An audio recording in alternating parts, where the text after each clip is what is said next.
It is time. Welcome, everybody, once again to the final 1v1 Mushroom Wars 2 Cup of the year. I'm Join Sadeki, your herald of greatness and live commentator for today's matchups. And joining me for the first time this year as a co-host for the official cups, Benzo. Thank you, Joins. So good to be here and excited to get to talk with everyone in the chat today as we watch the best players of the year compete in these final matches. Yeah, man, I know everybody's going to love your insight on each of these players, your thoughts as we get into all the action we see today, and hear some of your predictions. So thank you from the bottom of my heart for joining me today. Absolutely, Joins. Absolutely. Cool. So I don't know what it is, but probably this absurd year that we're living in, but I can't really believe that we're already in the final cup, like our last event, the invitational, if you will, for everything the players have been competing for. It seems crazy, right?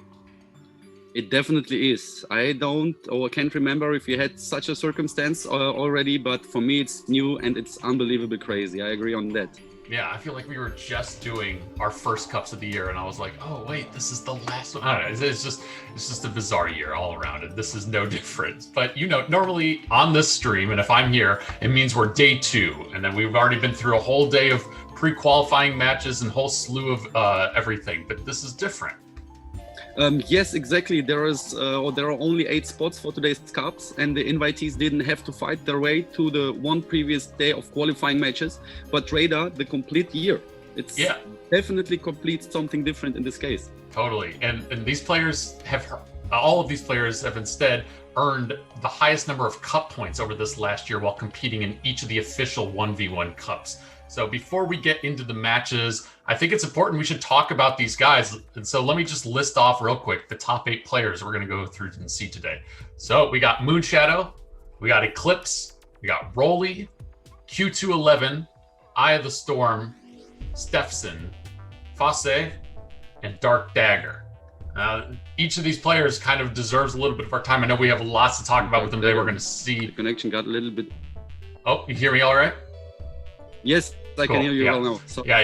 So I was going to say everybody that we've seen so far today, or everybody that we've seen so far this year, these guys have played so many matches. I think we're going to have a lot to talk about, some different things and strategies and predictions for what they're coming up. But I'm curious, just overall, do you think this is a strong group of players? Do you think that there's outliers here? How do you feel generally about these final 8?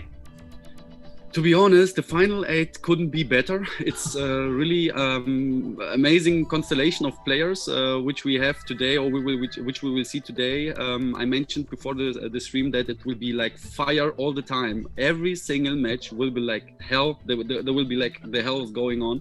So I'm really, really excited to see these matches. And to be honest, I expected all of them to be there, beside maybe one player, but he deserves it as well. He's my country guy. It's Stepson. He's also from Germany, and I will definitely cheer up for him today.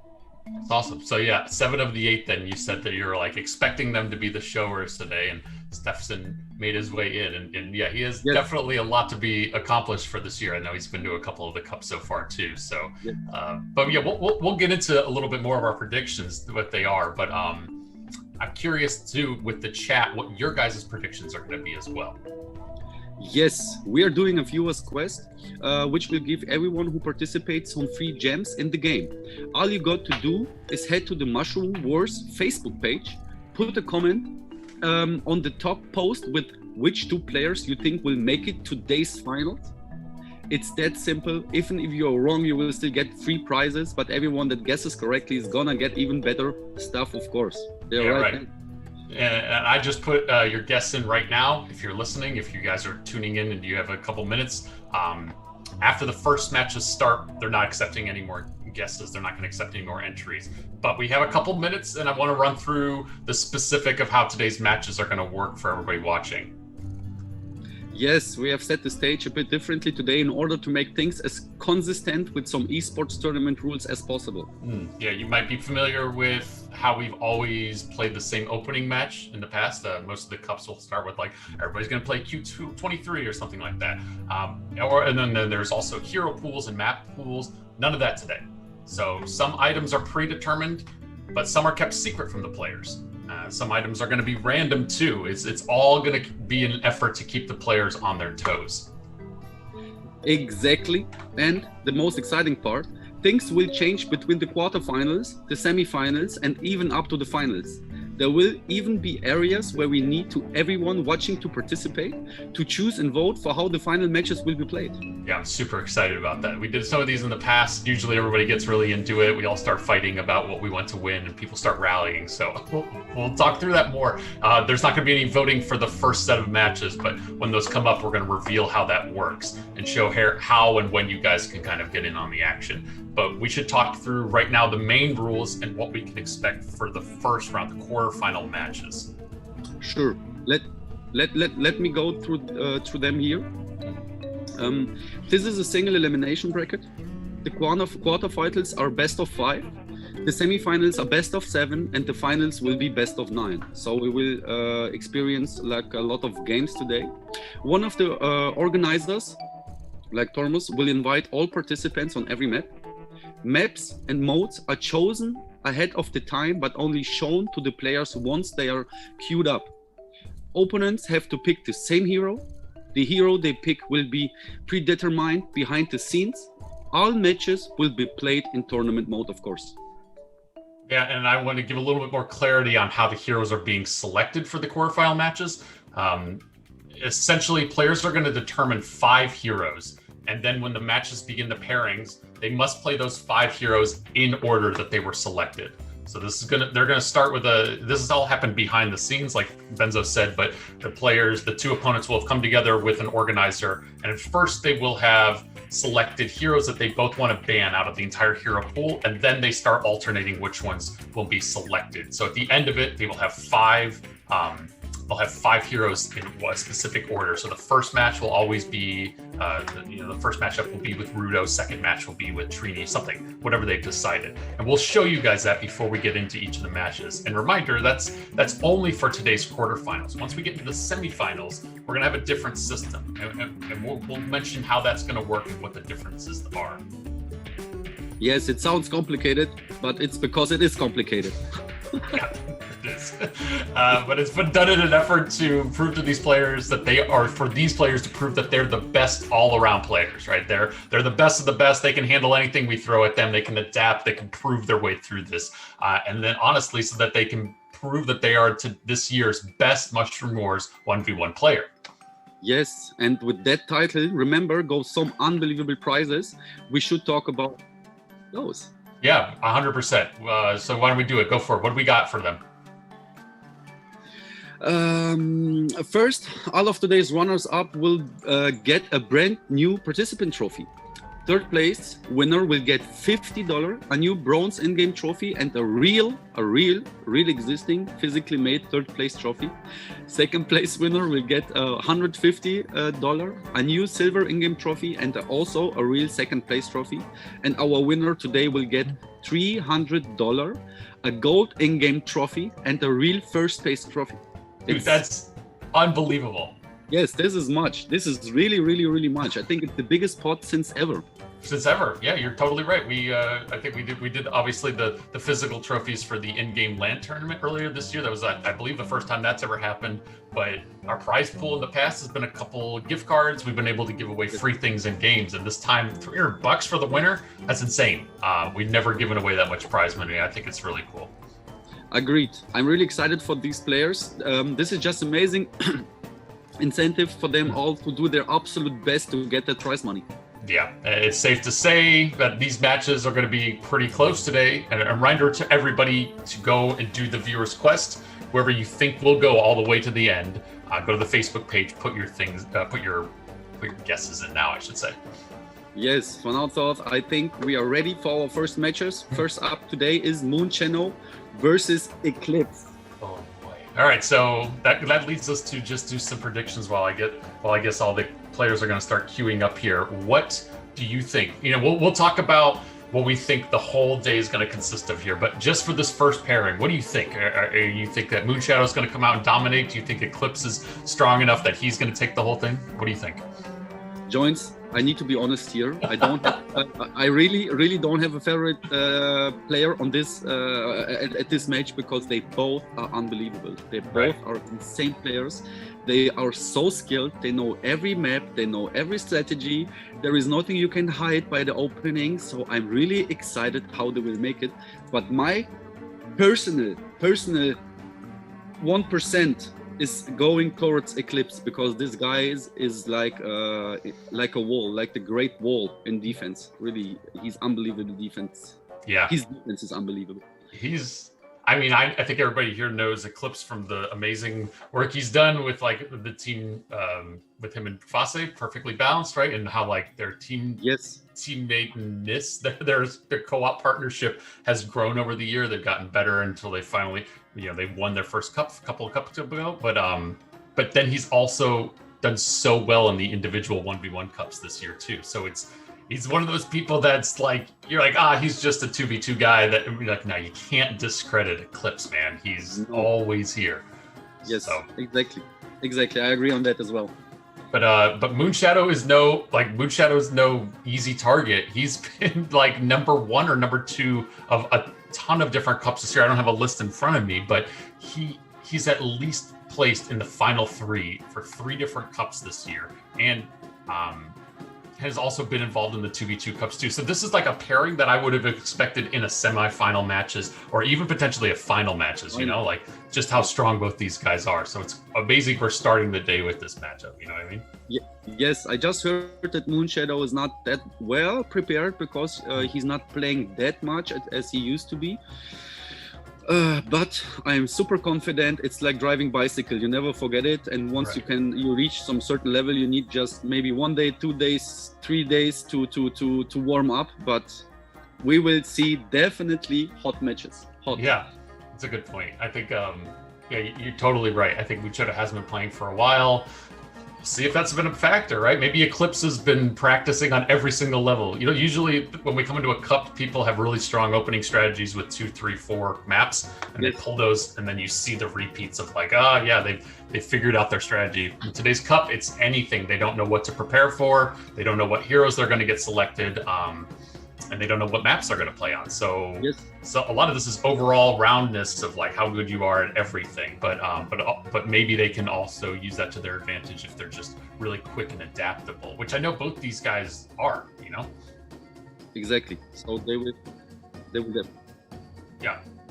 Sorry, what we should go through too is the hero picks for these guys. We mentioned this before, that each of the pairings will have selected and banned certain maps certain heroes, and they've also banned a couple maps that they just personally don't want to be played. But to go through with Moonshadow and Eclipse, you'll see up on screen here, that order of heroes is what the order that these guys will have to play. So it's the first map today, both of them will have to play as Martio, then they'll play as Trini. Then when they get to the third game, they'll play Satoshi. If the games go to round 4, round 5, they'll play as Chia and Kenner as well. But maybe that doesn't happen. Oh, you know what? I just got an invite for the game on my side. I just want to see if you got me yours. as well. Let's just make sure that everybody gets that in the moment. But in the meantime, I think while we're all queuing up for that match, it's also important to go through just some details about these guys. Just going to talk loosely and openly here about Moonshadow and Eclipse. We have some stats. We asked the players what they wanted to share with everybody, to get everybody hyped about this first round. So just going to go through Moonshadow here. He's 30. He's from China. His favorite hero is Stella. He's been playing Mushroom Wars since 2018, and he's a student, a full-time university student. We also asked a couple things about, what his who he's looking forward to playing, who he's afraid of playing. He put Fase top of both of those lists. He said he likes playing with Fase, but he's also afraid of them. He plays on an iPad. And then we also have Eclipse. I don't know if you have that pulled up in front of you, if you can. Yes, I have it. He's 70 years old. Unbelievable, but I think he should be 18 by now. Unbelievable. He's from the United States. His favorite hero is Satoshi, and he's playing since 2016. Yes, but I assume I'm not sure if it could be 2016 because the game Mushroom Wars 2 was released 2017, but there was an alpha and a pre-beta test, so maybe he joined, but I don't know sure. Yeah, maybe. And yes, he's also a student. Awesome. We also asked him earlier. He said he's been he didn't want to be a casual player. Like he was like, if I'm going to join the community, my ambition is to be one of the best. I'm not going to settle for second place. So Eclipse is one of those guys that I just know when he gets his hands on something, he wants to perfect it. His skills have always been like, if you're going to teach me how to do snakes, I'm going to master snakes. I've always really respected him about that. And like we mentioned before, okay, before. No, I'm sorry. I just wanted to mention one name. It's one of my good friends, to be honest, and he named him as the top 3 new players' nicknames. It's Narlax. Narlax, greetings to you. Yeah, Narlax. You've been so embarrassed, man. You guys are the new trifecta here. Yes, and Elsh is calling him Snorlax because he's sleeping so much. So that is a perfect nickname. I love that. Yes, but as well. Let's see. Eclipse said that we also asked how prepared we think he feels for this event. He said 10 out of 10. So 10 out of 10. Compared to Moonshadow, who said I'm 3 out of 10. I don't want to make predictions, but if they're saying that, yeah, okay. Let's see the match. Yeah, I think that does it. I think we'll wait for everybody else to be ready to go in, but this is it. So let's get into our first matches of the day, everybody. Yes.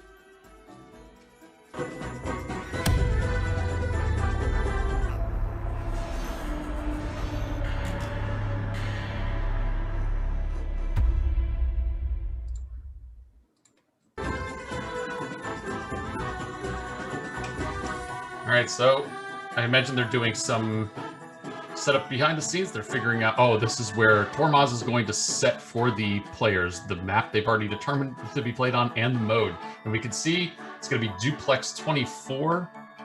And I missed what mode it was set on. I don't think it was Conquest, though. It's Q24. Yeah, it's Q24. Sorry, the mode. The mode is King of the Domination. Oh, there it is. Domination. Yep, perfect. Very special map.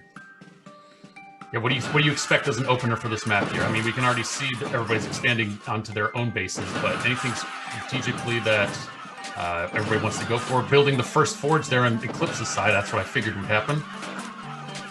Yes, it's a completely different opening compared to the tier opening on this map, because the opening changed at tier 5 compared to tier 3. Point. Man, Eclipse definitely has a better footing on this map. You can tell that Moonshadow made a couple mistakes. He didn't send enough units over to the left to take that one top left village. Yes, but okay, because of the forge he has a slight advantage. Not anymore. They are equal because of the amount of the units. Here comes a big move from Eclipse. So when he's going to do a big snake like that, drops the Marnio. Fog goes for the top. Whoa. Takes it. So it looks like Moonshadow has spent his troops to take over that center forge, but at the same time, Eclipse has been able to take over the top village. Now, you just have to make a couple sweeps through and see if you can take out more of his base. He should be able to do this at a certain point, but the morale game is winning here. Okay, so now it's 2 stars. Now it's again 1 stars versus 3 stars. Really interesting move there. So it looks like Moonshadow waited for as long as he could in order to build up mana to do his number 4. But is it going to pay off for him? Because he's going to lose that middle village or middle forge. And look at the unit difference. Yes, Eclipse's amount of units is overwhelming. So it's like almost triple amount. Eclipse is going to cut to the chase. He's going to go right there for the left. Domination Tower gets them both. And the ult. And that's it. Well, good job, Eclipse. Yeah, that was phenomenal. Good opening. I love this. We're not going to see so much repeat matches. We're not going to see the same kind of opening strategies. Every game's going to feel fresh. I think that's so cool about today's matches. So yes, I agree on that. It's not going to be boring that much. So, but it never was boring. Sorry for the wrong word. I know what you mean, though. Sure. But it's repetitive. You get every time, same map, same heroes, same map, same heroes.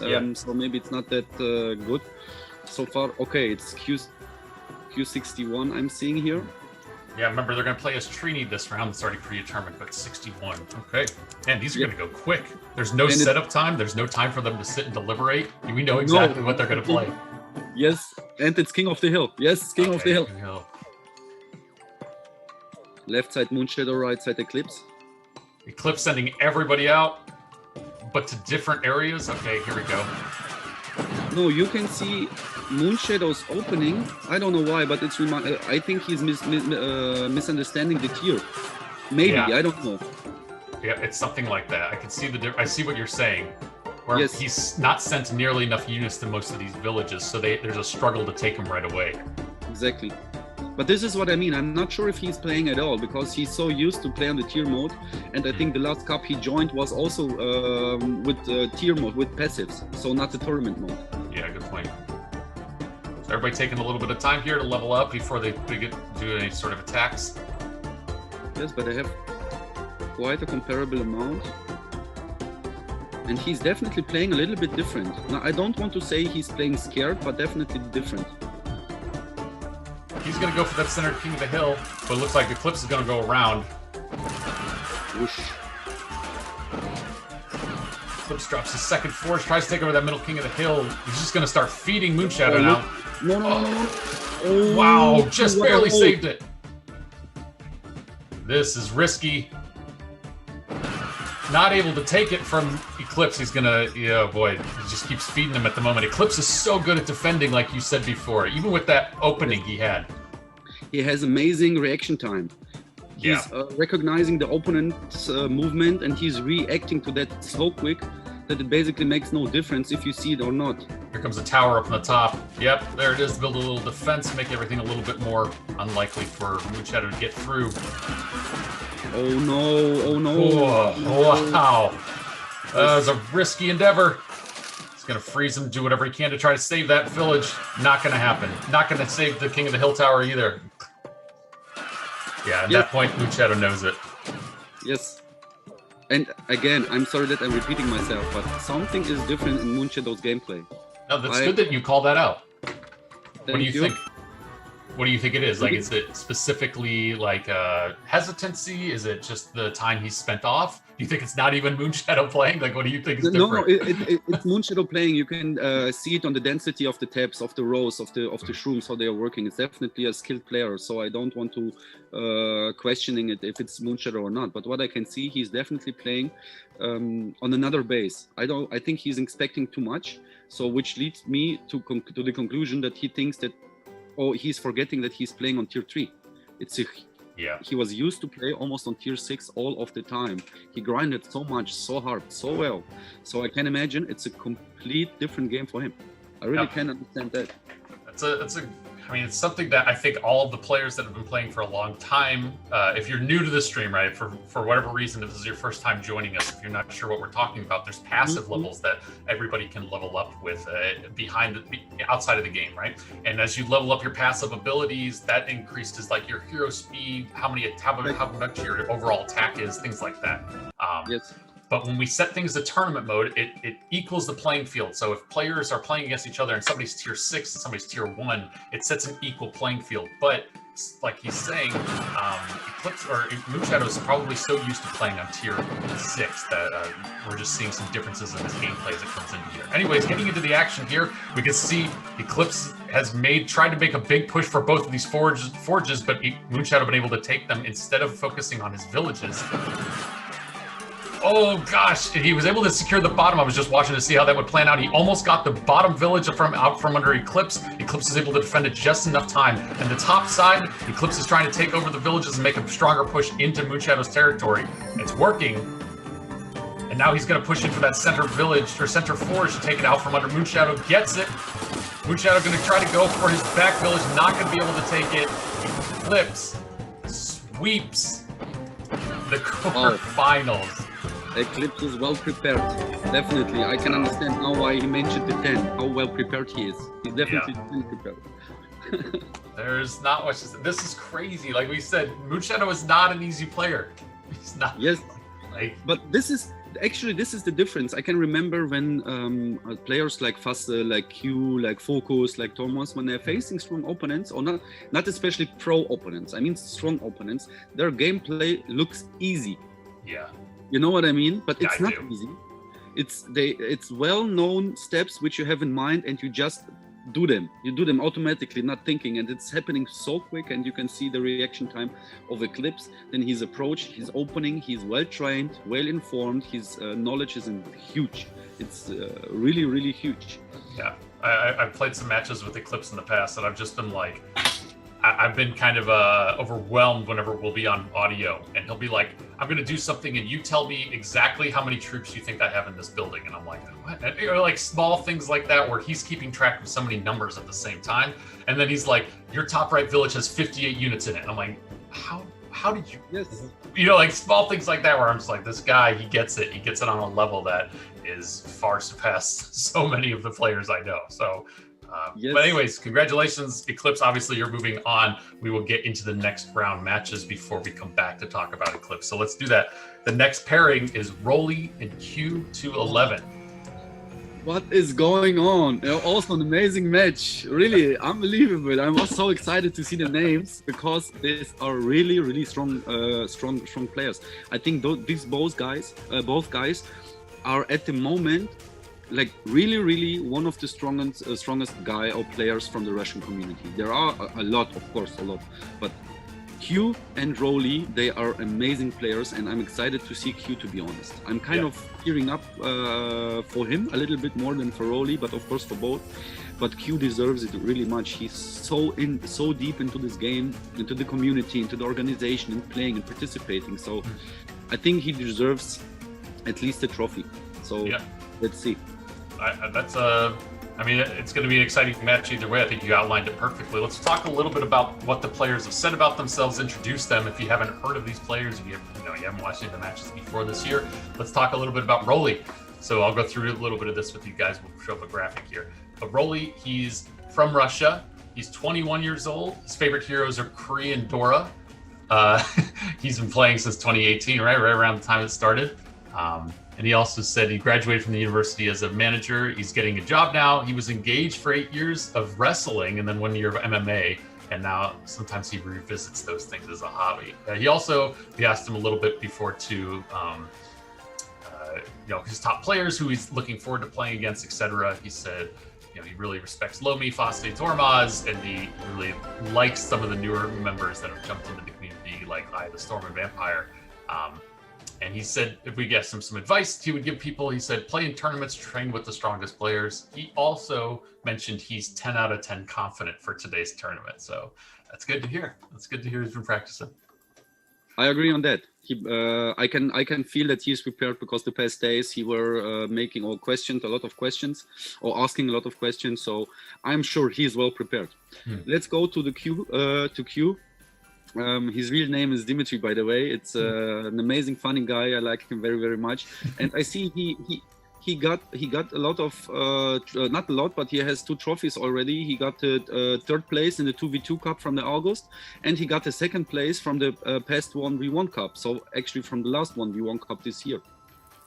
His top 3 names or veterans, Tormos, Bandi, and Focus, all from the Russian side community. And what should I say? Besides that, he's unbelievably quick. He's so fast in everything he's doing, tapping, moving, multi-selecting, watching, counting. He's really speedy guy, like really quick. Oh, interesting. I love to hear that. I didn't know anything about his, I've watched all of his gameplay. I haven't personally interacted with him, right? So I didn't know some of those cool things about him and his personal life, but he also mentioned that he's 10 out of 10 confident, right? So this is the first 2 people we've seen today that are like, no, I'm gonna win. No, I'm gonna win. No, I'm gonna win. So yes, I would really wonder if he wouldn't say something else than 10.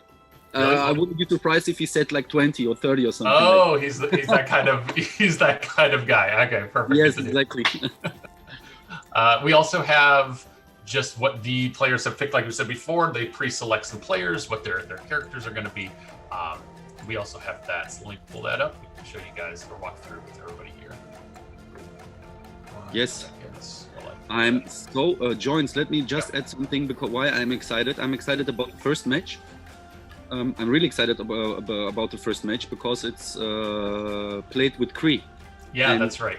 Kree is one of the most favorite heroes of Q.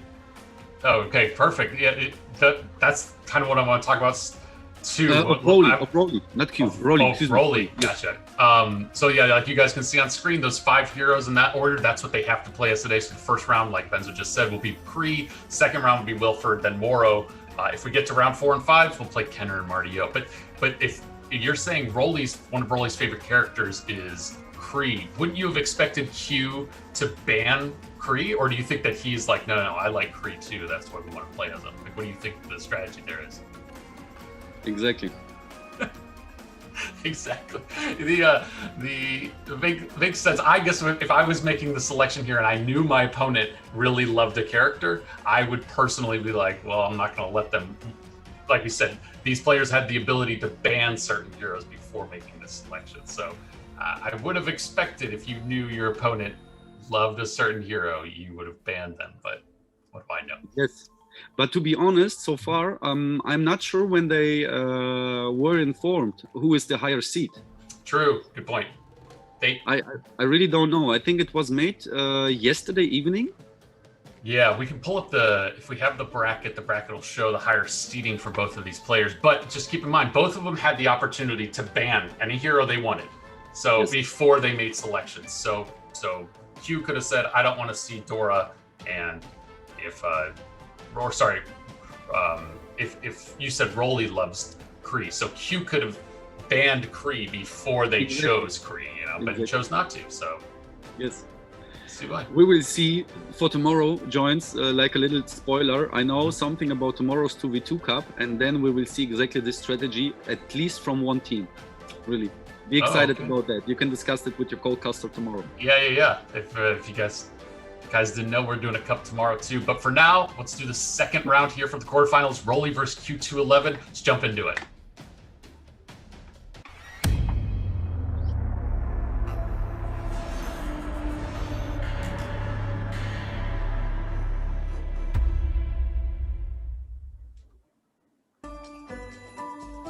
We're waiting for everybody to queue up right now. I think we see most players here. We'll see what map the organizers have picked behind the scenes. In the meantime, I just want to say hi to everybody in chat. We've been kind of going so quick here that I haven't had a chance to say hi to everybody, but know that I'm reading your comments and I love you all. So what's up Drop Dead? What's up Chini? I see Cheese is making an appearance here. There's Wiener. Forgot everybody I know. Gaia made it. Gaia's taking me. I see Fosse. I see a lot of the people that are playing today too. They're all just stopping in to say hi. So really cool to see everybody. Greetings to everyone. I was reading the chat, or I tried to read the chat. It's a lot going on, but we have a so tight schedule that it's absolutely needed here that I'm not able to read them so much or so well. I'll try to keep up here. So anyways, looks like D9 is what the organizers have selected for this round. Like we said, this is going to be Kree this first map. Oh, let's see. Right.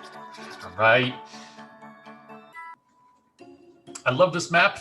I think it's such a good tug of war map, and now we're playing it on King of the Hill too. Or excuse me, we're playing in Domination. That's what I'm gonna say.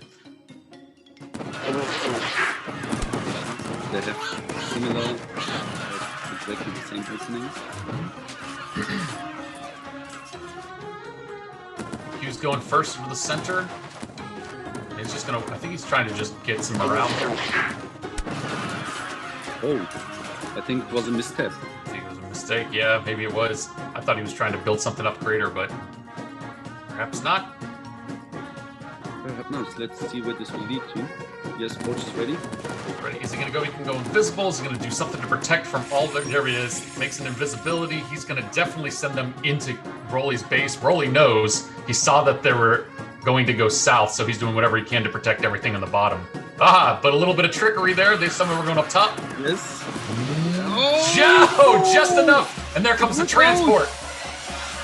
Oh, so close. Wow. Perfect. He transports everything into that top base. Rolly knows he's only got one shot here, and it's to do an equal move. Empties the base, goes out. Oh, that might have worked against Q by reversing everybody, because he just sent all of those units back in to protect that base he was going for. Almost like a misstep there. Yes, I think it was, yes, a kind of university mistake.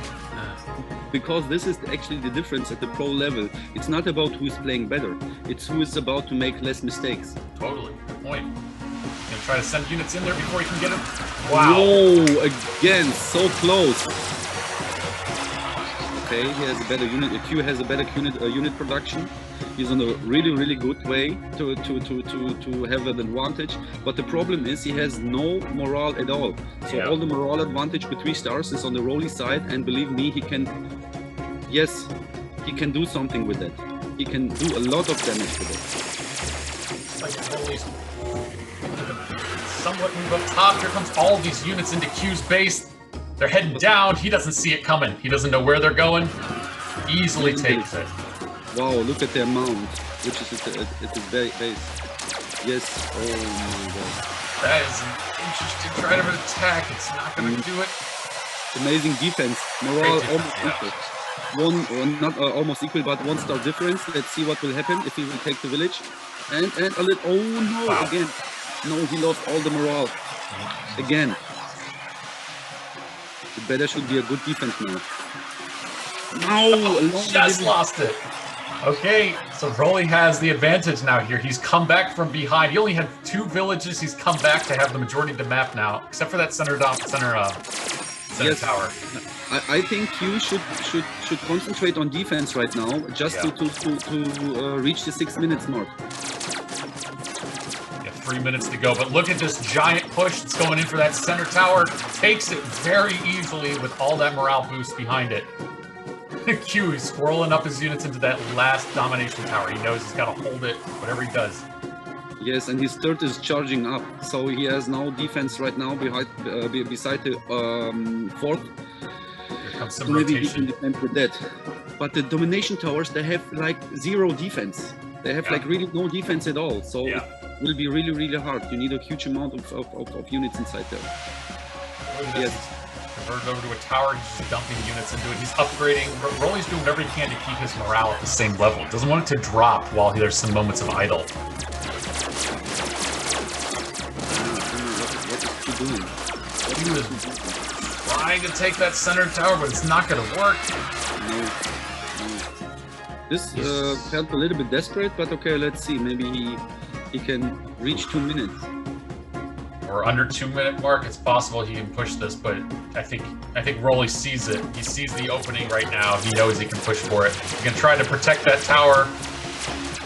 Yes. Oh, he's not even going to go for it. He's going to go around. Okay, boom. He takes everything but the domination tower. Q knows it. Q quits. GG. But I feel like the University of Q, because the beginning you have seen it, the misstep, a lot of a huge waste of units. So let's see the second game. Maybe he will be more calmed down, because they are really equal opponents. Really equal opponents. There is no one special favorite from these couple. It's just my personal decision to cheer up for Q maybe a little bit more, but of course I'm neutral. I just want to see a really hot match, and I'm sure we will see again a good match. Yeah, no, I couldn't agree more. I think that was a perfect perfect demonstration of how equally matched these guys are. And that's why I like this map, like the 2, right? We just watched this D9 map where it is a focus point of where you have to watch the struggle, like a tug of war between this one area, as opposed to, hey, I distracted you down the bottom of the map and I took the top while you weren't looking, anything like that. This is a very great map to see like how evenly matched, how much can I play with morale, how much can I defend and then use the momentum shift to my advantage. And we saw Q211 start so strong there, but Relly able to just take that tide and be like, hold on, I'll just wait, and then take it away from him. So super cool. I agree though. I think this map can go the opposite, can go to Q. So let's see what happens. Yes, Wilford again. Let's see. And this is the exact opposite of that last map, right? This has so many different ways where you can come in and you can attack, where you can focus your energy and time. Do you want to set up your main base? Do you want to try to take the bottom? I think this is a great answer to the last one, where it was very specific way to play the map, and now there's a little bit more openness. Yes. It's one of my favorite maps for Wilford, by the way. Oh, cool. Yes, I really like it, and let's see what they will make. Q tried to go for that. He's not going to be able to take it, but maybe he was looking for an opening there. No, it doesn't look like he was going to take that either. So he's going to push top. Yes. Rolling for that big tower. Sorry, go on. No. I'm sorry. I have to admit, it looks like Relly studied Q. Really, you have seen it on the forge. He knew from the beginning that Q will go to this forge, and he did an opening which is suiting the attack of Q. So let's see. Yes, it's really funny, but you can see how much effort the players are putting into this game to be prepared, to feel like a 10. You know what I mean? Yeah. Oh, yeah, that's a great point. Yes. Alright, so you can see the majority of the map here just with the tower and that middle forge being owned by Relly. He definitely has the advantage here. He's controlling dictating a lot of the action. Yes. Able to take over that base, and there comes Wilford's second to send all of his units into that one tower, one village. I think he was expecting an attack to kind of take it away from him. Yes. But you can see. Excuse me, John. Excuse me. Oh, please go. And you can see Relly, he's prepared well, but nevertheless he's staying safe. He's not going for a rush to attack. He was building up towers just to be on the safe side, because you can't expect at any time, at any point during the game, or at least let's say in the first third of the game, so in the first 2 minutes of the game, you can expect like a really unexpected thing to happen. So better be prepared for this, or on the safe side with towers and morale and unit amount.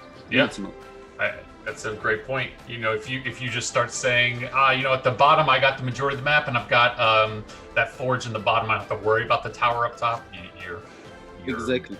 Silly, I remember the last game of the week, or replay of the week from Eye of the Storm, I think it was. He had like only one tower left with Ankh, and the other 20 villages were captured by the opponent, and he won by the end of the game because it's Eye of the Storm. Yeah. Plus, I love Ankh. If you keep Ankh with a tower, Ankh can make a comeback. You know, nobody else can generate units, but Ankh can just spam that. Exactly. And if you have all the art, I think it was during the normal ladder grinding, so it was with artifacts, but nevertheless, Ankh is an amazing hero. Totally. Or let's see. All right, this could be it. This could be game. Or this is game point. You know, Relly's up 2-0, so this could be another clean sweep for here in the quarterfinals. Yes. Essentially, Relly's putting all of his units. Do you see that again? Yeah. He studied definitely Q, because the opening of Q was encountered. It was encountered with the opening of Relly. Yes. And there is nothing he can do at this map. The travel distances are so long. Yes. Yeah. After you send those units, Relly, it's over. Yes, Joints. I'm sorry to interrupting you all the time. I think my line has kind of shifted. Oh, it's fine, man. Wow. Really amazing.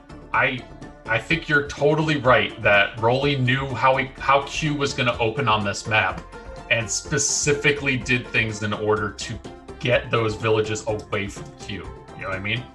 Yes. And Q is disconnected, as I can see. Is he actually disconnected, or is he just waiting? At the top right corner in the game, you can see the plug. Yeah, mine looks like my connection went bad too. All right, well, I'm gonna restart and see what happens. No, it's not. I think it's somehow related to the game or to Q. I don't know, but I need to restart as well. I don't know if we will repeat the match. Yeah, it's a good question. I saw everything up until that last moment where it just looked like everybody started freezing on the last the last villages they had. But yes, as well for me. Let me restart the game, please. We all got disconnected there. I would assume behind the scenes they're going to discuss if they're going to need a replay there. I would have to imagine they're not going to, but it's possible Q says, hey, I sent all my initial units out and then the game disconnected, and that's why I had a bad opening. I don't know. Just speculating here. So wait and see what they say. In the meantime, I'm going to jump back into chat and see what everybody says. Everybody's talking about Eclipse's win there. Everybody's like, Eclipse is a robot. Eclipse a counting machine. yeah, truly. Joins, allow me one question. Are you able to log into the game again? I was waiting for the game to relaunch, and it's still loading for me. So. Okay, for me as well. You too? Okay, I guess we'll just give it a second there. Eclipse looks like he's a professor from the Heist movie. Yes, it's not like not he's joining a course or something. Right. That he's giving them. Yeah, he's giving the course. Dude, it's true. When I saw his photo there, I was like, this dude has got so much swag. Look at this shirt. Look at this suit. He's so good looking. What else is going on? Oh, okay, so I'm getting word we're giving that to Relly. The disconnect happened. It was already after the point that he had already taken over the majority of the match. So I think while we wait for everything to relaunch here, it's safe to say that another clean sweep. Relly is taking it, and man, that's 2 games today where we've gone 3-up, 3-0. You know, so congratulations, Relly. Moving on. We'll see him a little bit later as he goes into the next round of matches. But let's talk about the next pairing. We got Eye of the Storm. And we got Stepson. You see that? Yes. Actually, they are almost neighbors because Eye of the Storm is from Poland and Stepson is from the east side of Germany. So there is the border between Poland and Germany. So this is they're literally neighbors in this case. That's awesome. And again, I'm cheering up for Stepson. Really, go! He's the one representing Germany in the top 8 of the final cup, so definitely cheering up for him. But I can imagine that Eye of the Storm is insanely well prepared because he's ambitious, he's young, he's playing so well, and he's fresh blood. So truly. We will see hot matches again. I think this is another. I think you've outlined it perfectly. You know, let's talk a little bit about what these players are. We can give a little bit of it. Oh wait, sorry. There's a lottery running at the moment too. I want to get everybody to make sure they see it. Check the chat if you guys want to jump in on it. Chance to win some prizes too. But let's talk about. Sorry, I didn't see what the thing is. It's exclamation point to December. You should use that as the entry point for the lottery. So the players here. Let's get into talking about Eye of the Storm. And give you guys some background on him and how long he's been playing. So first of all, the most amazing thing here, Eye of the Storm is 15. This dude is 15. And he's made it through all of these cups this year, and he's in the finals. Yo, I got him. That's incredible. I thought Eclipse was like head of the cream of the crop at being 17. This dude's 15. It's crazy. Anyways, he's 15. He's from Poland, like you mentioned. His favorite hero is Trini. He's been playing since 2016, which I have to assume means that he's been playing Mushroom Wars 1 or Mushroom Wars Space, something that's been in the franchise since before this game came out. In real life, he's studying math and physics. He plays chess, tennis, and of course, he plays Mushroom Wars 2. He also said he basically just plays. He learned how to snake and multiple snakes from YouTube. And he gave advice to people. He said, just learn how to play from top players, play with them on tournament mode, because they'll know the best strategies and openings for tournament mode, not necessarily using your whatever passive level you are, which we said is so important. And then confidence level, he's a 9. He's pretty confident, but he's like, there might be a chance. He's humble. That's what it is, right? Let me tell you something about Stepson. The name, he got his nick, actually by accident because it was a mistype. He was typing something on the keyboard and then Stepson came out. So kind of weird, but John, I know that. Let me read out loud what he was writing about. Stepson was asked, tell us about your path from a novice to a top player. Well, of course not playing for anything, watching a few games from the real top players, and the most important, being really lucky. This is the point, his point of view, but I absolutely disagree. Really, so? It can't be only luck to end in the top 8 of the final cup of the year, but he put really much energy into all these games, into the community. He's 28 years old. He's from Germany, as I mentioned before. His favorite hero is Rudo, which I also do support, by the way. I know that Barish's favorite hero is also Rudo. Yeah. And he's a teacher for sports and mathematics. So basically everything what the game offers, he can do it. He studied it. Yeah. Mathematics and sports. That's awesome. I mean, like, I just have to call out the age difference. 15 versus almost 30, which is like literally a lifetime apart from each other. Isn't that amazing? I love that this community is that far different, and these two guys are going head to head. And like you said, they're neighbors. They live near each other. That's so cool. You probably wouldn't see a 30-year-old and a 15-year-old like hanging out and talking about something on a normal basis, except for like if they have a common interest in this game. So that's what I really love about this, you know? Yes, and we are not allowed to forget something. It's the first time that there is something like a final cup of the year. So there were like four 1v1 cups and 4 2v2 cups. And just to have the ambition, to have the strength to participate, to invest time. So it's most of the time it's a complete weekend, so Saturday and Sunday. So you need to have much interest in the game or fun. For me, it was always fun to play this game. So really respect for every player, for every team who reached the top 8 of the final cup. Yeah, awesome. I think that's something that always we should keep in mind, and something we haven't mentioned that's probably we should do it going forward with the rest of the players here is how these guys have fared during the cups this year. The Storm actually has won one of the. He's been a first place winner for the October 1v1 Cup. He also came third in the July 1v1 Cup, and Stepson was third in the November Cup, just the last cup we did last month. That was one of the first cups that he had made it that far in, which is really exciting to see. So, maybe it's easy to say the Storm has the advantage in here because he's won a whole cup. He's played so many more. He's made it so much further in the cups in the past. But we know Stepson is a really strong player. What are your feelings here? Do you think be a Stepson? I know what you want it to be, Germany, right? Etc. That's who you're rooting for. But do you think Storm has an advantage over him? I think Eye of the Storm has the advantage of being younger. But Stepson is not old, so please don't get me wrong. We are approaching an area of an age where the reaction time, which is most important also in this game, is like very, very, very, very quick. But I can tell you, Stepson is like more experienced. Maybe this can be his advantage. So let's. I think everybody's in the matches now. We're getting ready to do this. So again, Relly versus Stepson. Let's see how this plays out.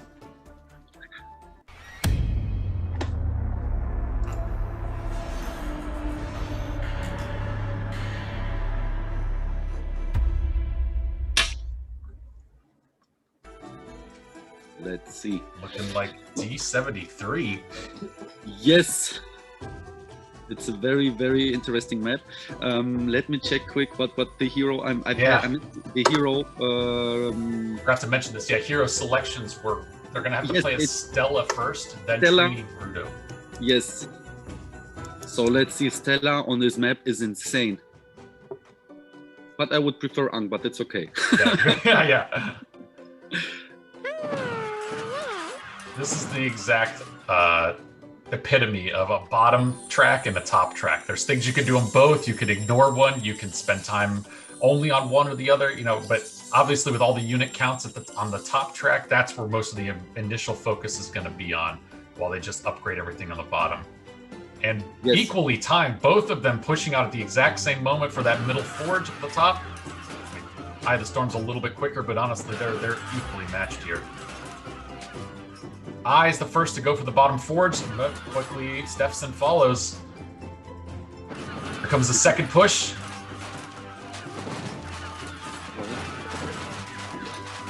Oh no! I think he might have did that on purpose. He missed that tower. Maybe did an opening. I'm not sure. It's speculation, of course, but it looked like he was trying to goad him into doing something there, which he succeeded in. Here comes a big push to try and take over his tower too. Eye of the Storm takes the tower. He takes both the forges up top. Now he's going to make a push in the middle. Yes, Eye of the Storm everywhere on the map. There's a treason from Stella.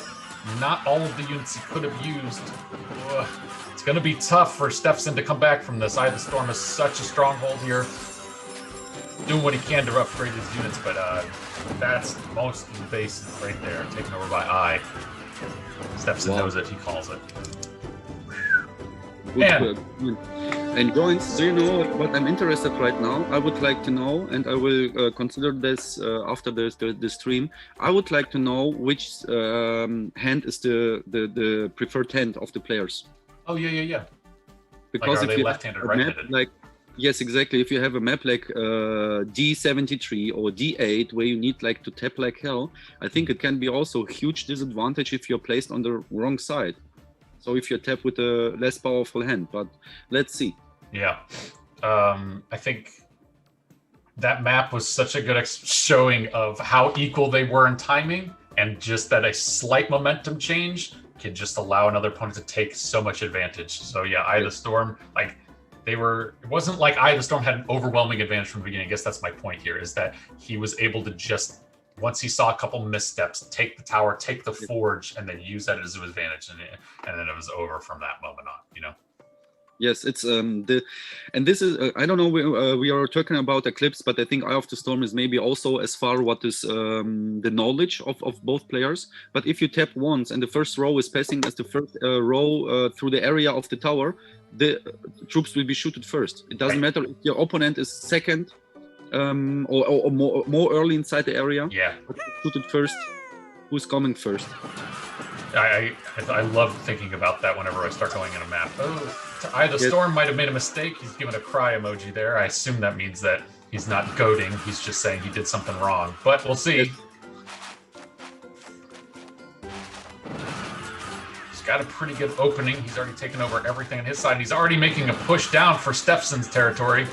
Stepson trying to defend against it. He's going to have a hard time taking that away from him. But he does. Oh, and the forge is frozen. Yes. Yep. Both of them froze forges at the right time. That was great. Man, I really did not expect Stepson to be able to take that. I thought we were going to see it lost, and that was going to be the game real quick. But what a good move on his part. You have to commit to something like that, you know? Oh, this might be a big snake. Here it comes. Going up for that top forge, and he's going to do an equal bees on the opposite side. Oh, so close. So close. That was almost game. Wow, Stepson built up the morale. 3 stars. Let's see. He's doing his own attack. Man, he might be a little too obvious of what he's attacking, though. He didn't do any sort of misdirection there. Yeah, he's gonna ruin all of that morale he just built up. He was not freezing the forge. Nothing. Yeah, he didn't do. I don't know what he's waiting for. Maybe he's waiting for his fourth, the whirlwind, in order to defend against whatever this next attack is. Seems like he's just given all the advantage to Eye of the Storm at the moment, though. Yes, it can be definitely the university that they're nervous at this kind of a tournament to participate. There's the. I'm positive that Eye of the Storm was waiting for that to happen, because he didn't send all of his units. He kind of sent whatever he wanted to. Here comes the first wave. The top one's going to be bees. Freezes it. Whoa. Wow. Why is Stepson not using his first? I can't understand. Why is he not using the first? Why is he not freezing the forge of the opponent? I guess he didn't feel like he needed to, and truth be told, he was able to take it back pretty quick. He did lose morale in that because he lost it, but maybe I'm old school, but I was frequently, I was suggesting to frequently use the first to freeze the forge. But what is he doing? That's funny. He swapped out where it was. He knew. Oh man, that's so funny. He swapped out where his forge was in location, and Eye of the Storm saw it before he could even do it. Look at this defense. This is a perfect defense, even with the frozen forge. And now morale, almost 5 stars. Stepson, let's go. Let's go. This is your opening. This is it. Yes. Take it.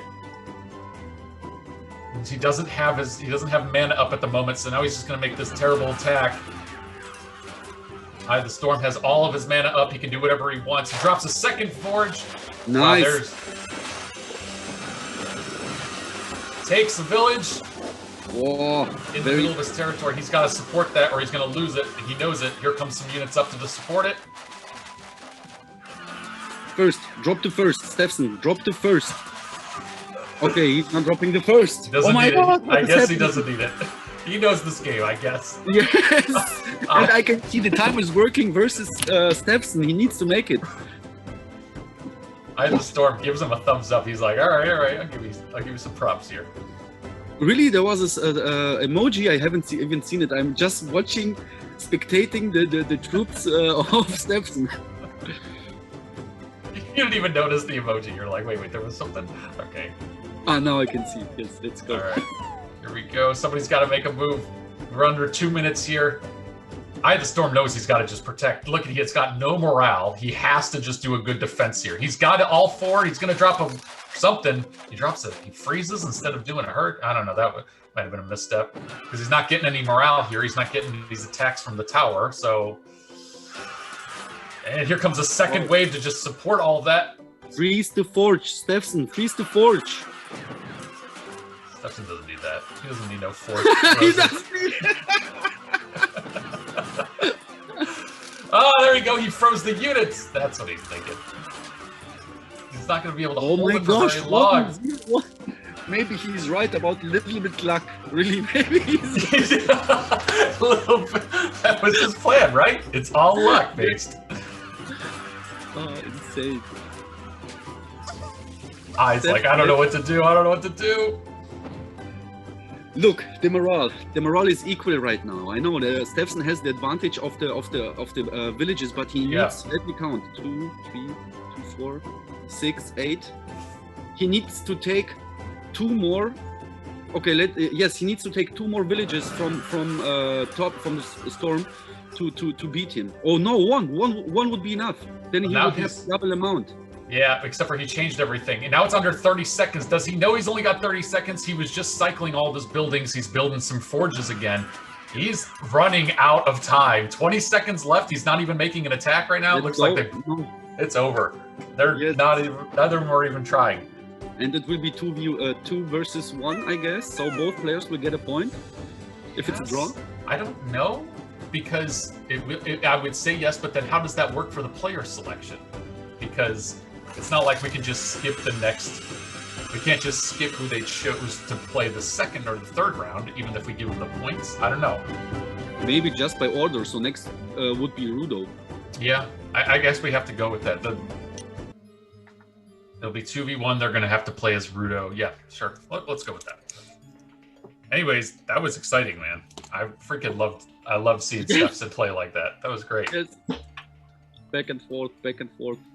See if chat was as excited as we were. I was just laughing at all that stuff. I wasn't even paying attention. Benzo's face when Stepson doesn't freeze forge.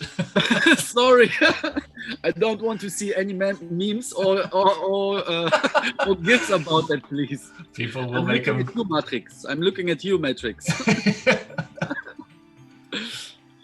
Oh God. So good.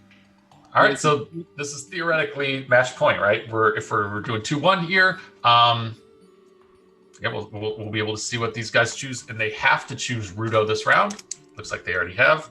I missed what the map was, so I guess we'll see in a second here. Let's see Rudo on this map. Insane. It will be very, very interesting. Oh God, yeah, this is put Rudo in. Holy cow.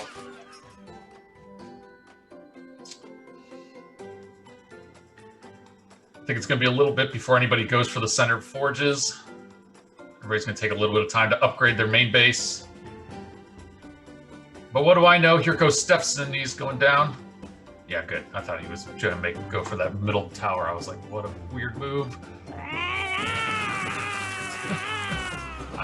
The Storm giving some emotes. Loves from the off. Here we go. Here's some moves to the center. I being the first one to jump in, takes it. Stepson's gonna be shortly behind him. He's gonna be fine.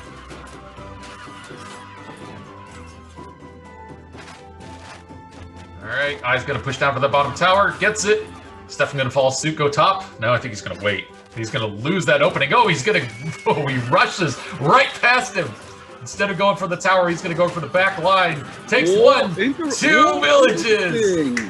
Ooh. Such a bold move. Oh no. That's it! Oh no! Oh my god! Oh, I was the storm. You funny one. Oh my god! Look at him emoting. He can't stop himself. He can't help it. Holy shit! Nice ninjas. Eye of the Storm. Very nice ninjas. Oh damn.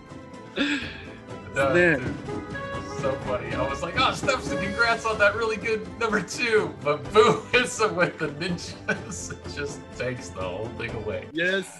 Oh god. Snap. Anyway, Stepson, congratulations to reach top 8. Really, greetings also from my side, from north side, from the west side of Germany. Congratulations, and Storm, of course, to you. Congratulations to proceed to semifinals. Definitely. Yeah, sorry, I'm still laughing, but yeah, congrats on Storm. It's just like I know. Oh no! Damn it. God. It's like I'm not laughing at Stepson, you know, he's a great player, but I'm just laughing at like I was so like, oh, he's got something brewing here, and I was just like, take it, just take my face, see what happens, you know, so good. Joints. Yeah. We are approaching towards the 4th battle for today. This is it. This is the last grouping of new players for the day. You guys know these players pretty well, obviously, but let's talk a little bit about them. For the final match up to today, we have, sorry, I don't have it in front of me. Please. I know it's Fosse versus who? Who's Fosse Dark playing? Dagger. Dark Dagger, Rob T. Gaia 3. Look. It's AKA a lot of names. Light Sword, Dark Dagger, Rob T, whatever you want to call him. Fosse's going to play him. Yes, Spooky. Perfect. So you guys already know these players, but let us just do a quick overview of both of them. Let's talk first through Fosse. Fosse has been in a number of cups this year. Fosse was a previous member of the Cups team. He's been a long-standing member of the community. Just in general, first place on the 1v1. He was first place on the July 1v1 Cup. He also placed in the 2v2 Cups. We'll talk about those tomorrow. But you know, besides that, he is from Sweden. He's 23. His favorite hero is mostly Kree. He likes Stella, thinks she's the strongest, but Kree is you know, most fun, he thinks.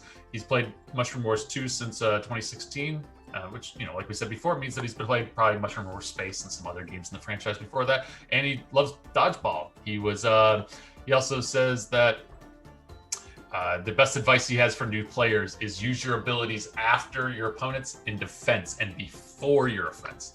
So super interesting. And his confidence level, he's also a 9. You know, he's got that little humble, right? Which is it's a good thing to see in Fosse. Yes, this is what we know from Fosse, to be a little bit humble. Oh yeah, we definitely.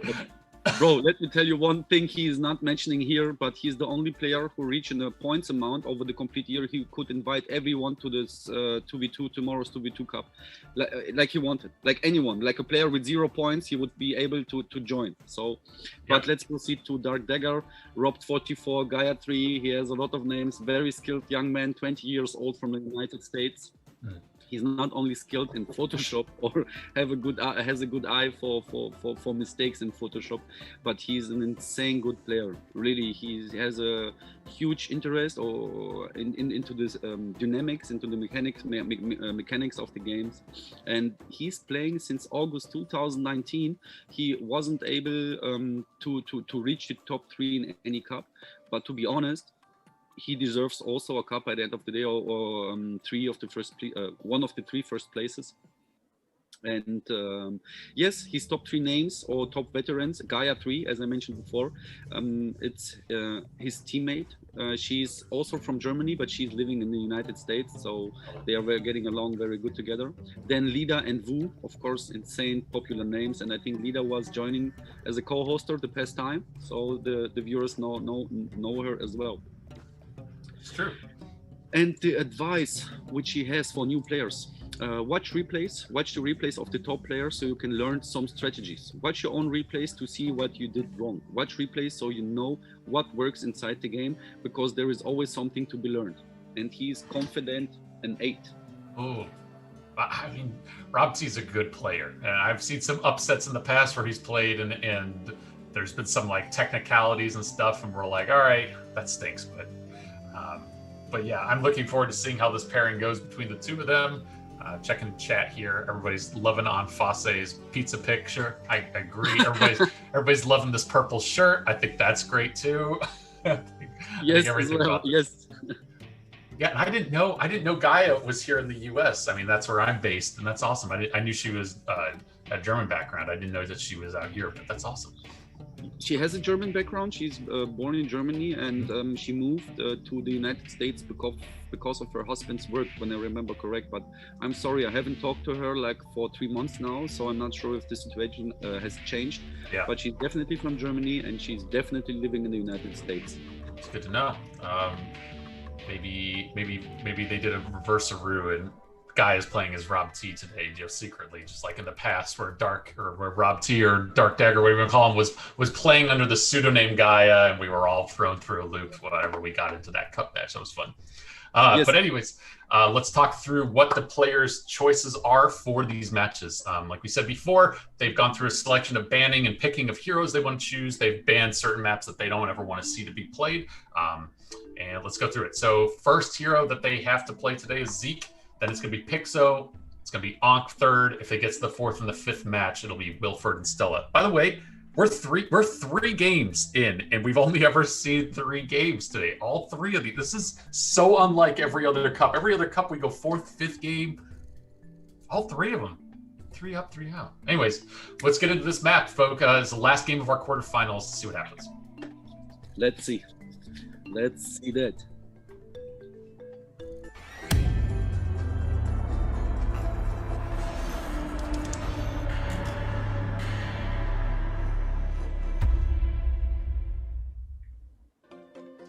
Right.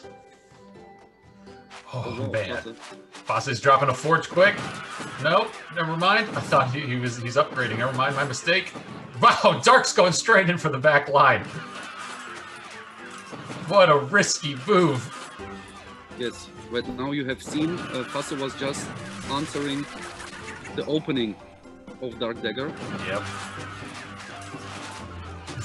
Takes it real easily up top, and he snuck in the backside of Dark's bases and takes over his middle forge, or middle village, excuse me. Man, making quick work. Fosse knows it. Dark knows it. Yes. Dark's gonna call it real quick here. It was a risky opening for Dark Dagger, but risky. if this opening would have worked out, it would be also a quick game for him. So yep. In this case, it's fair. Fosse did an amazing defense. 1-0. Yep. Not much more to say there.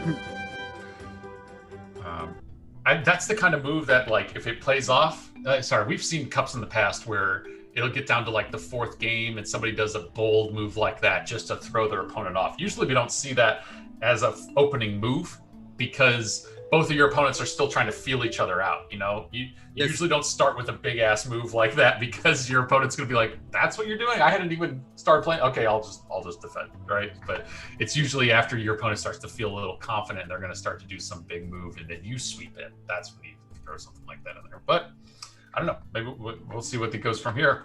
So that was 40. D40. Oh, excuse me, D22 now for this one. D22 with Pixel, it will be...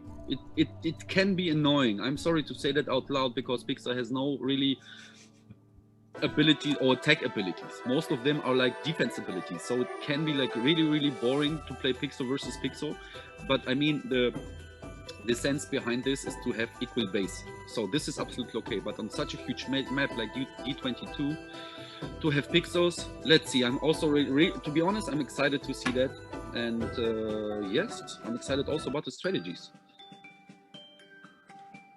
Is this a good map for like wall skipping with Pixo? Or is it not worth it? Joints, I'm sorry, I really don't know. Because on this map, I count myself, it's Raider 3 or Stella. I see, okay. I know Ankh can be also very, very amazing on this map, but I think over the long distance, Kenner is stronger, for example, compared to Ankh. But at a frame of 6 minutes, it's hard. So I'm really excited about it. Plus is dropping already. Drop something. Yes. Just ward this little attempt. I don't know if you saw it there right in the beginning. Dark did not send nearly enough units to take over his forge. He was a little bit behind. It's just giving Fosse some time to really build everything up. Dark's gonna try to come through here and take this. Wow, what a great defense he's done there. Now, is he gonna be able to hold it? Probably not. Wow, he takes the top one too. Wow! Holy hell! Fantastic work, Dark. Yes. And they're really decided by abilities of the hero. This is kind of interesting. Really, really interesting. That was great. I didn't think that the bottom was going to hold, and at the top, I thought he wasn't going to take that too, but the morale was just in his favor. Wow, fantastic. 1-1. Yes. This is our first 1-1 of the day. Here we go. We're going to go into a round two. Right. Oh, man. So good. All right, so let's see what they choose for the next round up here. Yeah, I'm looking at chat here just in a minute while we have. Somebody said that looked like a bit of a nervous attack. Needs to regroup. I think they're talking about the first game. Yeah. Yes, guys and viewers, I'm sorry I can't really react to the comments because first of all, it's so much, it's so many. Thank you for this, really, for the response. I can see you're writing, you're communicating, and second of all, I need to concentrate on these games because they are so amazing, so fire. I haven't played myself for a longer time, and now I'm allowed to see, to co-cast the games of of the year, the final games of the year. It's really, really amazing. And Ankh, there we go. Oh gosh, this will be yes. Ankh. On this map, let's go. This is a perfect Ankh map. Got a choke point, got some towers. All right. Fosse first to try to go for that middle tower. He takes it. It's a little bit of a struggle, but he gets it. Yes, and the first. Using Ankh's first. Gonna take some units. That's a perfect time to use Ankh's first. He's going to go for that middle forge. He's got the momentum in his favor. Even if he doesn't have the units in his favor, he's got the different areas, he's got the different troops. And Dark still has to worry about that middle tower just taking him out. And I'm also worrying about Fosse. I mean, there is no reason to worry about Fosse, but his unit production is a little bit...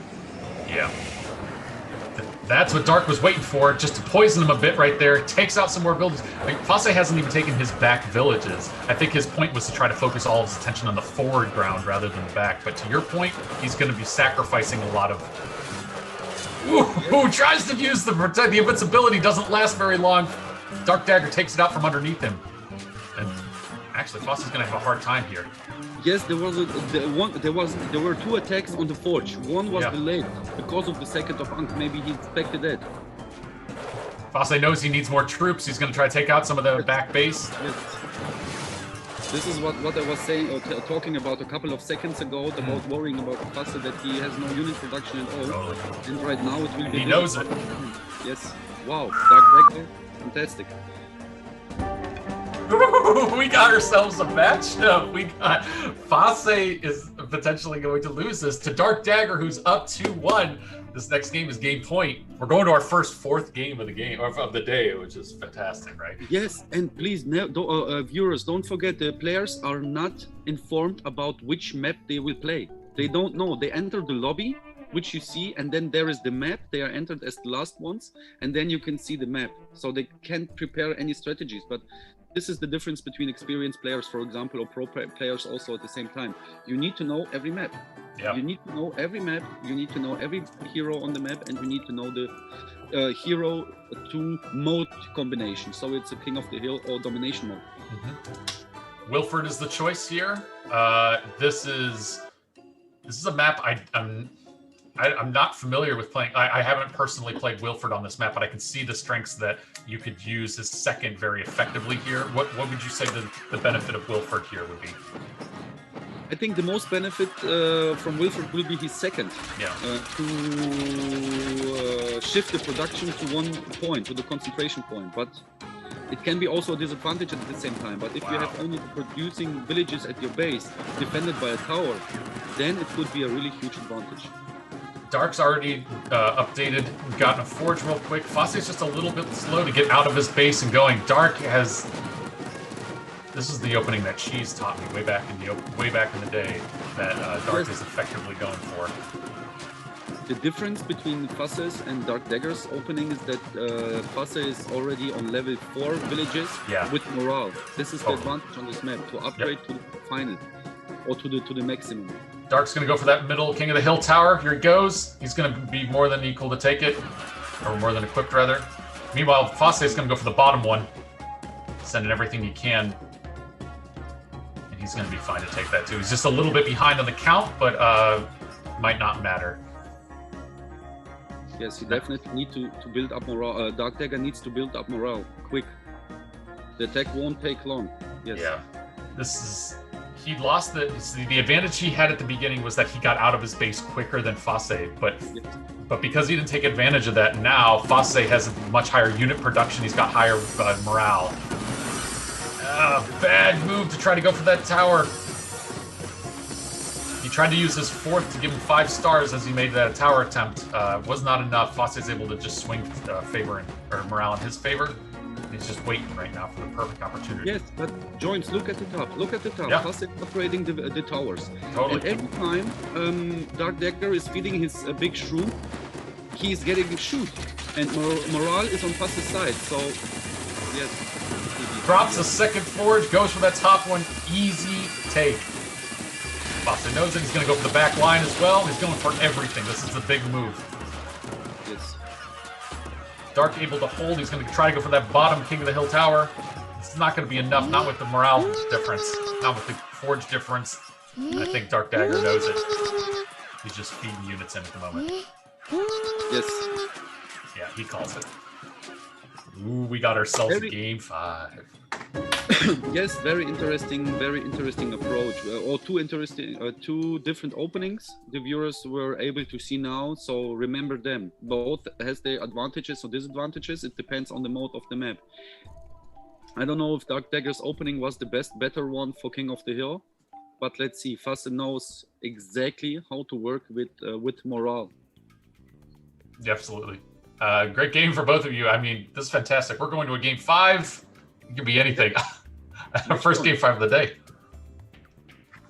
And yes. They're doing it on D20.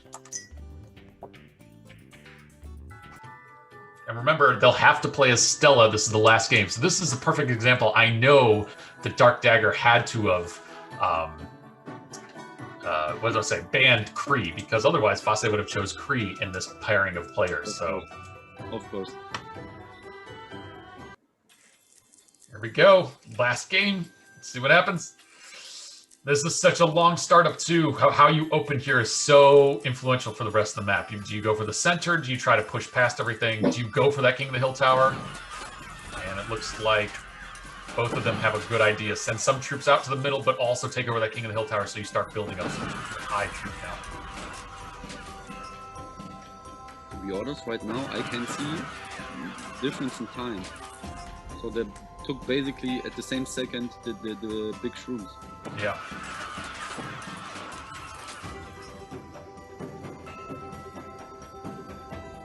Fasse might have a slight advantage right here just because he was able to get to that last village a little bit quicker. Dark's going to try to go around and go for that top, but man, he's gonna walk into a 50 unit. Oh, he tries to do it with Stella's break. Not enough. Even takes over a forge to try to make that move easier. He's going to be able to protect this. Hold it, hold it. Good protection, but at the bottom, I think we're about the right side. Good stuff. He holds both of them.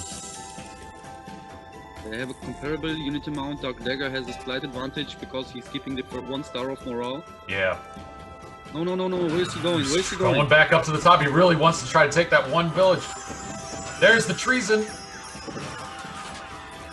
Fasse takes it out from Dark Dagger and his village, and his forge, excuse me.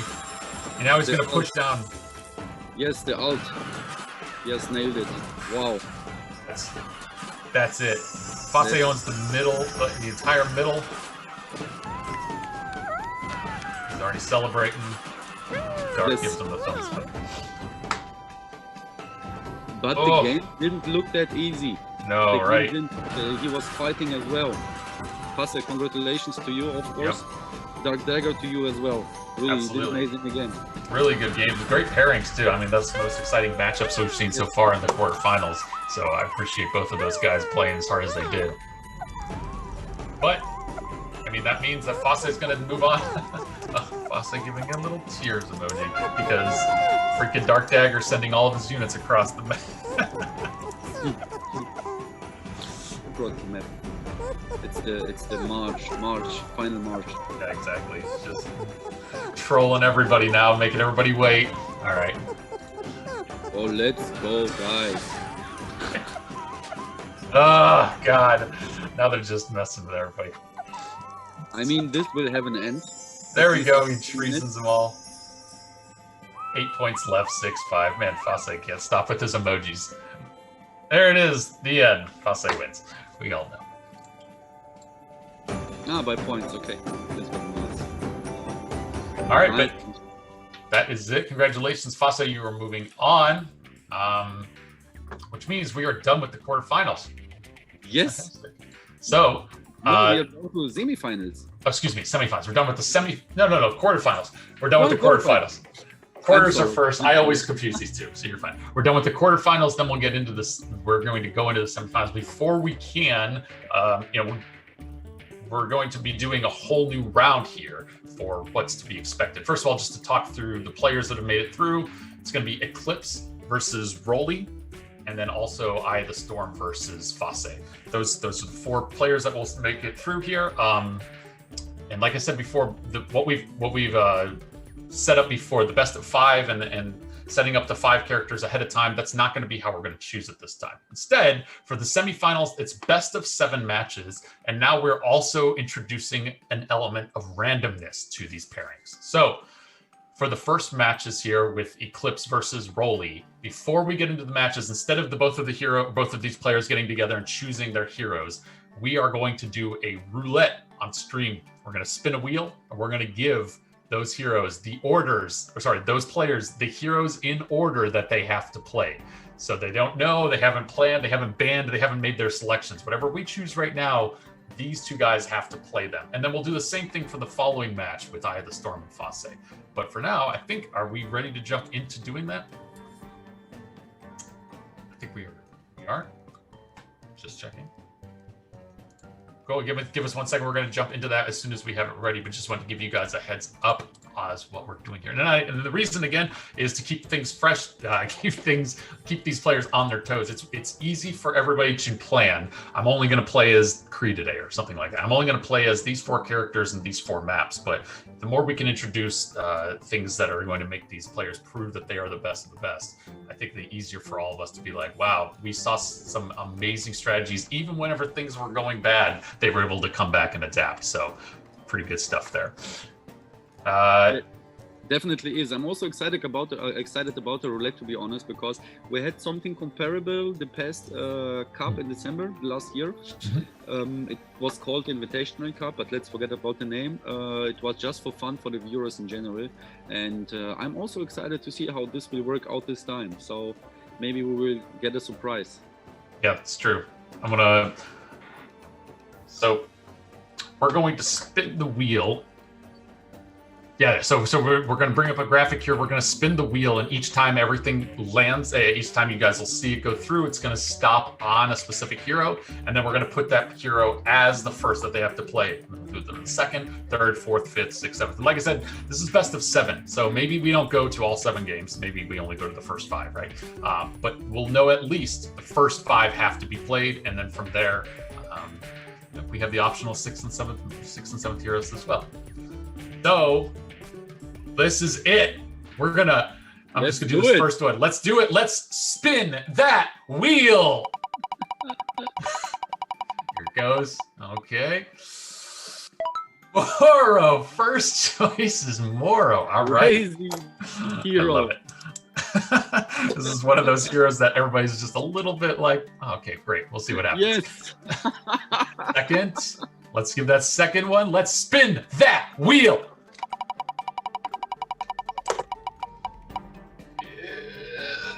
Dora. Oh, whoa. It's opening. Dora. Opposite. Yeah, exactly. Moro right to Dora. This is perfect. All right. Number 3, spin that wheel. And Ainer. Okay, all right. I love me some Ainer action. Well, who is spinning this wheel? Tell me. Who is spinning this wheel? I don't know. It's the Mushroom Wizard, somebody, some sort of magical entity. Okay. But who cares? Spin that wheel. Spin. Trini, perfect. Man, I freaking love Trini. I love it. Oh, I just saw a question in the chat. Why no Sato? Yeah, we don't. Not all the players have Satoshi, so Satoshi's not on the wheel. Yeah, you want to spin this one, Focus? Or excuse me, you want to spin this one, Benzo? Of course, spin that wheel. Okay, I'm sorry I called you Focus, man. That's okay. I feel honored. Thank you. Jeez, Wilford. Regardless, Wilford. Unbelievable! I'm spinning the wheel and it's landing on Wilford. Barish, greetings to you. Wilford needs a mustache. Please organize a mustache for Wilford. That's all we need. All right, number 6. You want to do it, Benzo? Please, let's spin that wheel. And it's Cree. Okay, all right. That'll be a good one to see. All right, the last spin. One joins, please. Okay, let's do this one together. Ready? 3, 2, 1. Spin that wheel! Okay, we need to learn to try that again. Yeah, we gotta sync up there. Yeah. It's Stella. Perfect. All right. So, thank you for tuning in and checking us out while we just play another spinning wheel game here. But regardless, these are the 7 players or 7 heroes that we're gonna have to see today. So, starting with Moro, Dora, Einer, and then Trini, Wilford, Kree. If we make it so far, Kree and Stella. But this will be for Moonshadow. Excuse me. This will be for Eclipse and Relly first. Let's. I think we're still waiting for everybody to get in on this, but once we get everybody queued up, we'll be ready to jump into this matchup. I would just ask before we get in there, Benzo, what are your? We've just seen Eclipse and Relly steamroll their opponents in the quarterfinals. So what do you think? Do you think we're going to see one of these guys come out and just do it again? Like, is Eclipse really going to come through and 3-0 both the quarterfinals and the semifinals? Or do you think Relly's going to 3-0 him? Or do you think we're going to go to game, not 3-0, 5-0, because we're doing best of 7. Yeah. Do you think we'll see that again? Or do you think this is going to go past 5 matches? I think it will go. Let me say like this. I think it won't be easy for Eclipse, but I count myself Eclipse as a favorite in this matchup. But Relly is prepared. You have seen how he studied Q. If he did his homework the same wise he did it for Q for Eclipse, then Eclipse will have a really heavy fight. Yeah, great point. I'm leaning towards Eclipse. I know how dangerous he is, but man, Relly. Come on, man. Yes. So good at this game. It could be a final. Sorry. It could be. It could be also a final. Right. And both of them are just amazing. They proved their skills. I mean, they don't need to prove anything anymore. They proved over the complete 2020 what pros they are or what esports means for them. They put a lot of effort, a lot of time into the game. Maybe Eclipse lately not that much. But I can guarantee Relly did his homework, at least for Q, very well. Of these top 4 players, what do you think the final pairing is going to be? I know we'll get into speculation on top or on Eye of the Storm versus Fosse too, but do you think we'll see Relly versus Fosse? Do you think Eclipse versus Fosse? Do you think Storm versus Relly? Like, what do you, just your gut? I would like to see Eclipse versus Fosse, but there is only one reason why, because they are teammates in 2v2 tomorrow. I mean, it would be funny to watch this. Yeah, I agree. It's the same 2 people that are like sharing strategies all the time on a teammate basis, going head to head. I think that's a really funny idea. But I think Eye of the Storm is going to put up such a fight against Fosse that we'll see we might see an upset there. Well, no, who knows? Either way, I'm waiting for everybody to get into the match here. I think most people are, but I think we're ready to at least jump in to see our first maps of the semifinals today. So let's do it. Let's do it.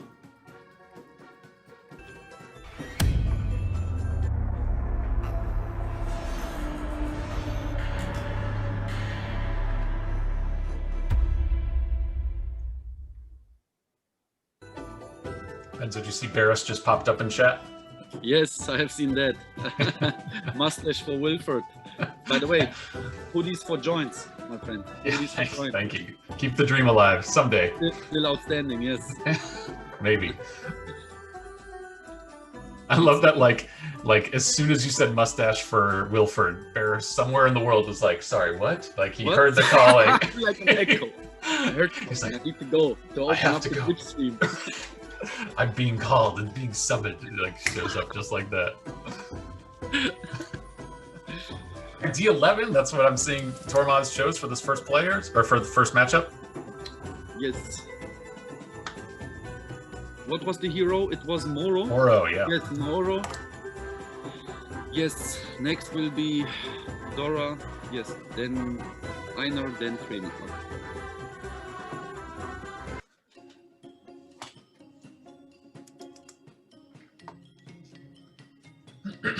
All right.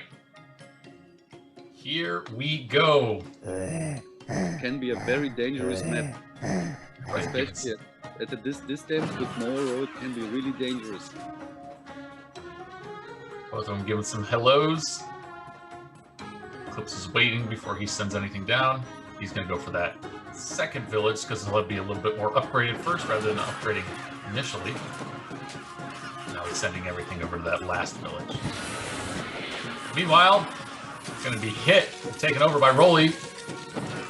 Taken out, and then Eclipse. Oh, wow. Wow, great stuff. Eclipse is going to have to spend his units here to take it back. Doing his own attack, zone number 1 on Relly's side. Relly going to have to take it back too. But in the meantime, Relly's taken over that center village up top, which is it's already fully upgraded, got full unit production, and gives them a little bit more better map standing and positioning. Yes. Relly has to take a minute here. He's got to get that last village on his territory. He's got to spend some time. Is Eclipse going to take advantage of that moment? Yeah, he drops his forge. He's going to go for the center area.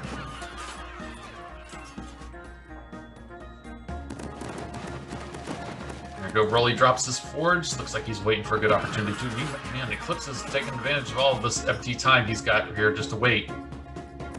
He's pushing into the center tower.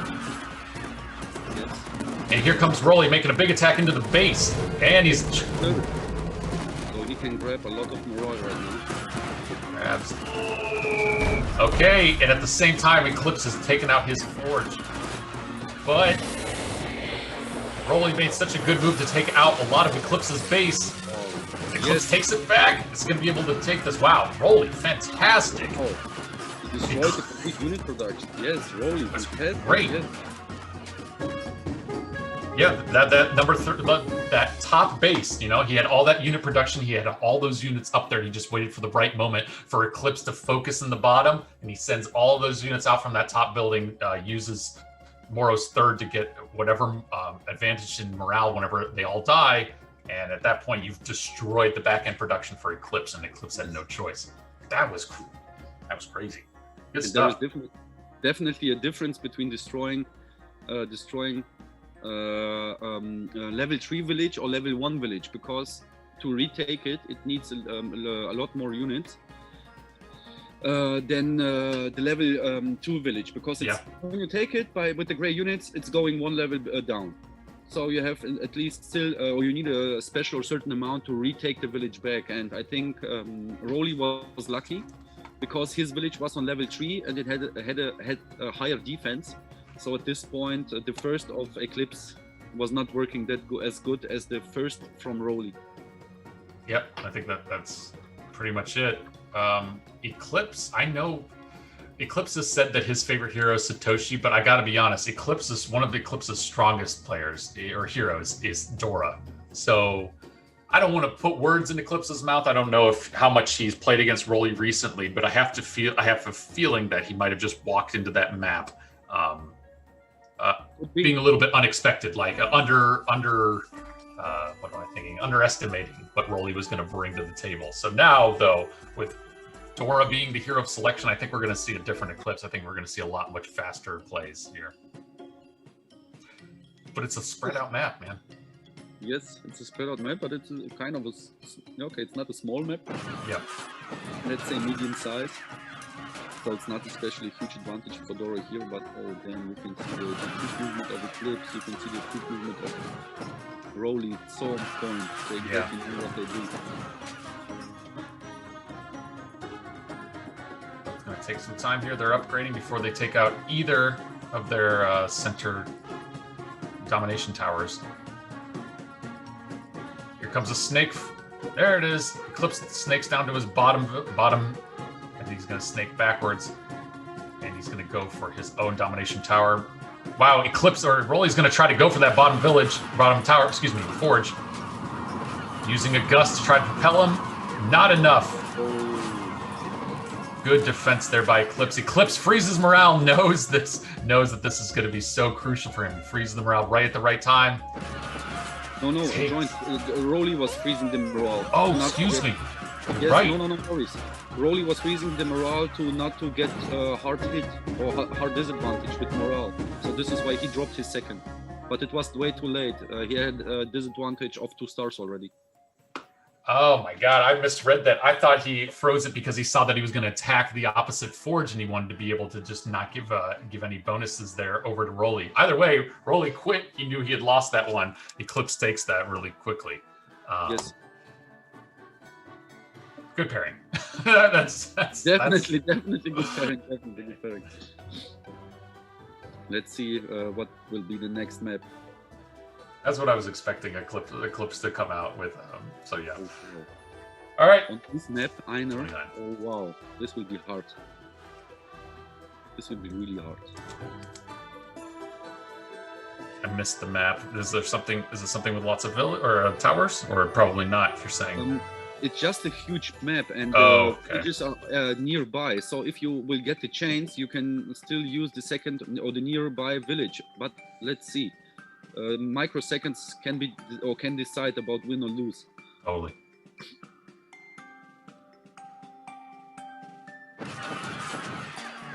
Right. This is a great map to do an Einer rage from your back line, and you have no idea. Your opponent has no idea where it's going to go. You know, like if it gets to that point, I can see it being a really powerful move. But maybe we don't get there. Looks like we're going to see a fight here, at least just for that center village forge. Relly takes it. Oh, perfect chains.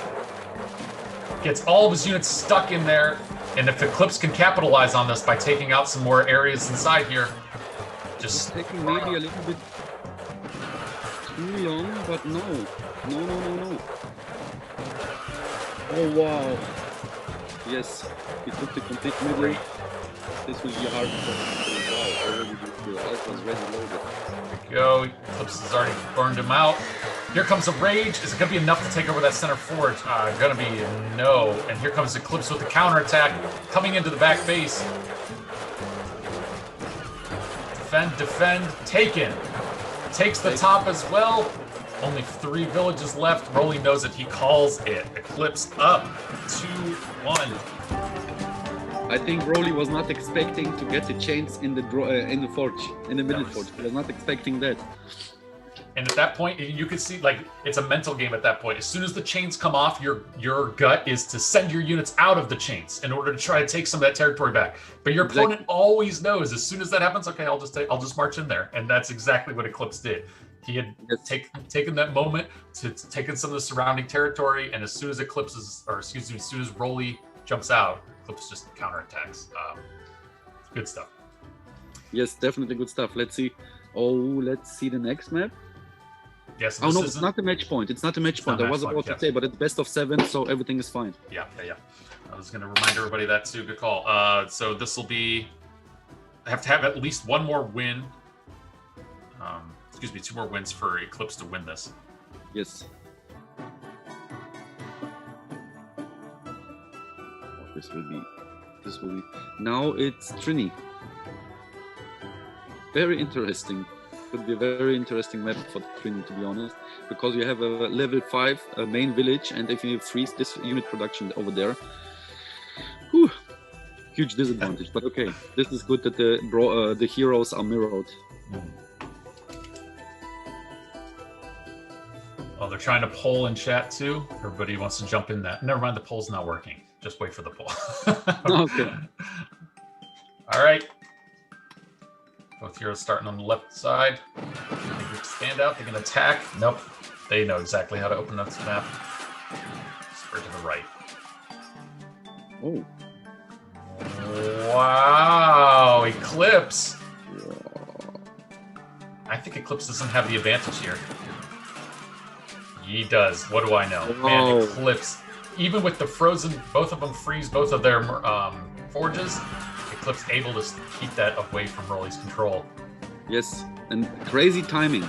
Really crazy timing. So he knew the opponent will do that. So he adjusted his next step. It's not the opening step, but the step after the opening was happening. Absolutely correctly to the opponent. So there we go. Look at this. Going to go for that. Eclipse knows. Yes. Eclipse even freezes him. Oh, excuse me. Relly froze him, but it's still not enough. Just going to be burning it. Tried to freeze his morale. He tried to do everything correctly there. He tried to freeze his morale and go for it and freeze his units. But at that point, the morale difference is so different that you're just going to be feeding Eclipse at this point. Yes. It's exactly what he's doing. That he's feeding Eclipse. Yes, with morale. Actually, unbelievable. The past 3 games, everything is working for Eclipse absolutely by 100%. The opening, the middle game, the end game, amazing calculation, amazing sight or amazing eye for the tactic of the opponent. Like you said at the beginning of the stream, that everyone needs time to get adjusted to the opponent's side, to the movement, to see what is happening over there. But for Eclipse, amazingly, everything is working out fine. Bad news, my device just died. Oh. So I'm going to do what I can to get this back on, but this next one is probably going to be all you, my friend. Okie doke, I'm ready for that. It's probably going to take me like 3 minutes for my device to turn back on. So if I'm just talking to the behind the scenes here, if you guys want to wait for me to get this back on, you can, but otherwise I'll just tap this one out. If it looks like Tormaz is already queuing everybody up, just keep going, you know. But if they wait, just let me know. Sorry about that. It's unfortunate. This is a good reason for me to buy a new device. Maybe a charger from Swifty if he has it. Yeah, Chini, exactly. You're one step ahead of me, man. That was for Swifty and joints. Ah, yes, Chini, you're right. Remember that when Swifty didn't have his charger and couldn't play in the tournament? Oh man, yes, the best. This was also very, let's say like this. It was an experience for him. Yeah. To never get discharged again completely. Anyways, so it's just speculation here. So if we're up to the 4th match right now, Eclipse will need to win 2 more. The last 2 maps will be playing. Excuse me. The next 2 heroes will be playing are going to be Wilford and then Kree. If he wins both of those, Eclipse is going to the finals. But there's still time here, obviously. Relly can definitely take over the next 4 games and be able to win this. But who knows? Who knows what the heck's going to happen? Actually, I don't know what will happen next, but I'm expecting an invite. Ah, yes, there we go. There it's coming. Because I think maybe someone forgot that it's best of 7, not best of 5. Excuse me. Yeah, so he only needs to heal. Okay, so Join, should you wait for your device to restart? Don't wait. Just take this one. I'll let you know what happens. Okay, for me. Let's see what will happen. Right now it's D1, but I think it's still not decided yet. Tournament mode is off for now.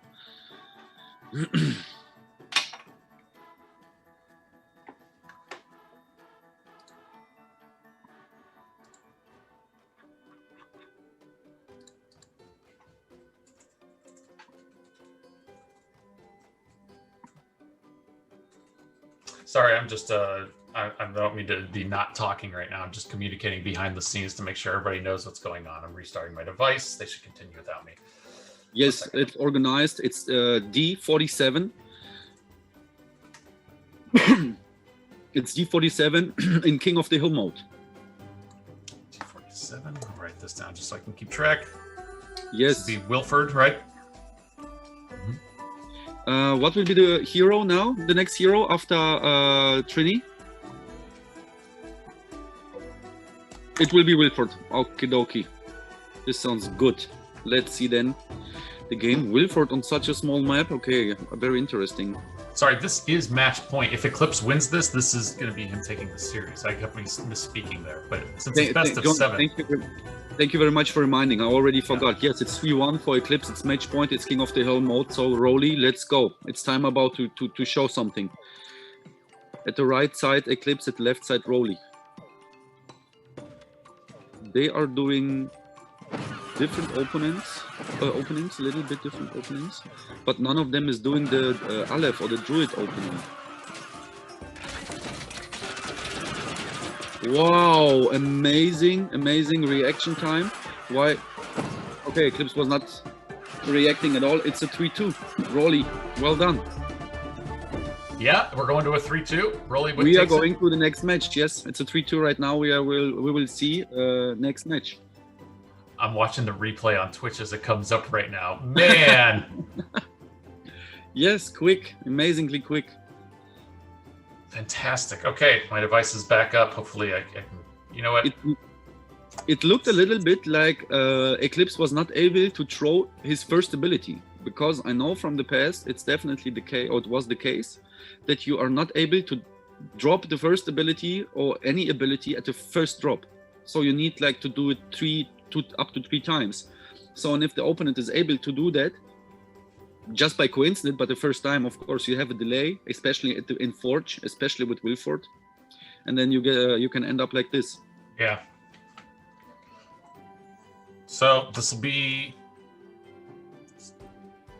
3-2 Wilford. This is going to be Cree the next rounds. Sorry, my device. I hate to say this. I'm not going to be able to look at the next one either. Apologies there. No problem. I'm just going to write to Tormaz to go on without me. Okay. Right. It's deep 39. It's deep 39. Eclipse is set to play on the left side. It's again King of the Hill mode. It's still match point. And Rolly will be on the right side.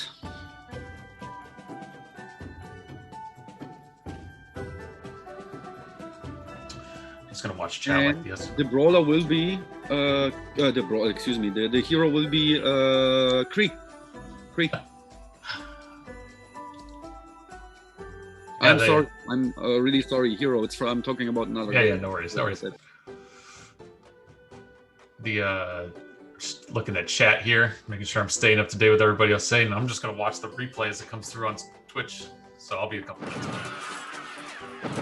Wow. Wow, what an opening from both. I was so impressed by the opening of Rolly, but I have seen with the other eye that Eclipse was doing nonetheless also an amazing opening. Wow, they took all the villages. No one has an advantage. At the moment, Rolly has a slight advantage by 1 more star of morale, but it was only for a couple of seconds. Eclipse reached for the same level. Their abilities are loaded also equally, so the second is loaded. Now Rolly's making an attack. He's using his second. Let's see what this will go to. It's too obvious that it's... Wow, Eclipse took the Forge from Rolly at the time he was attacking. Now the Forge is back. Yes, Rolly was able to take 2 villages in the base of Eclipse.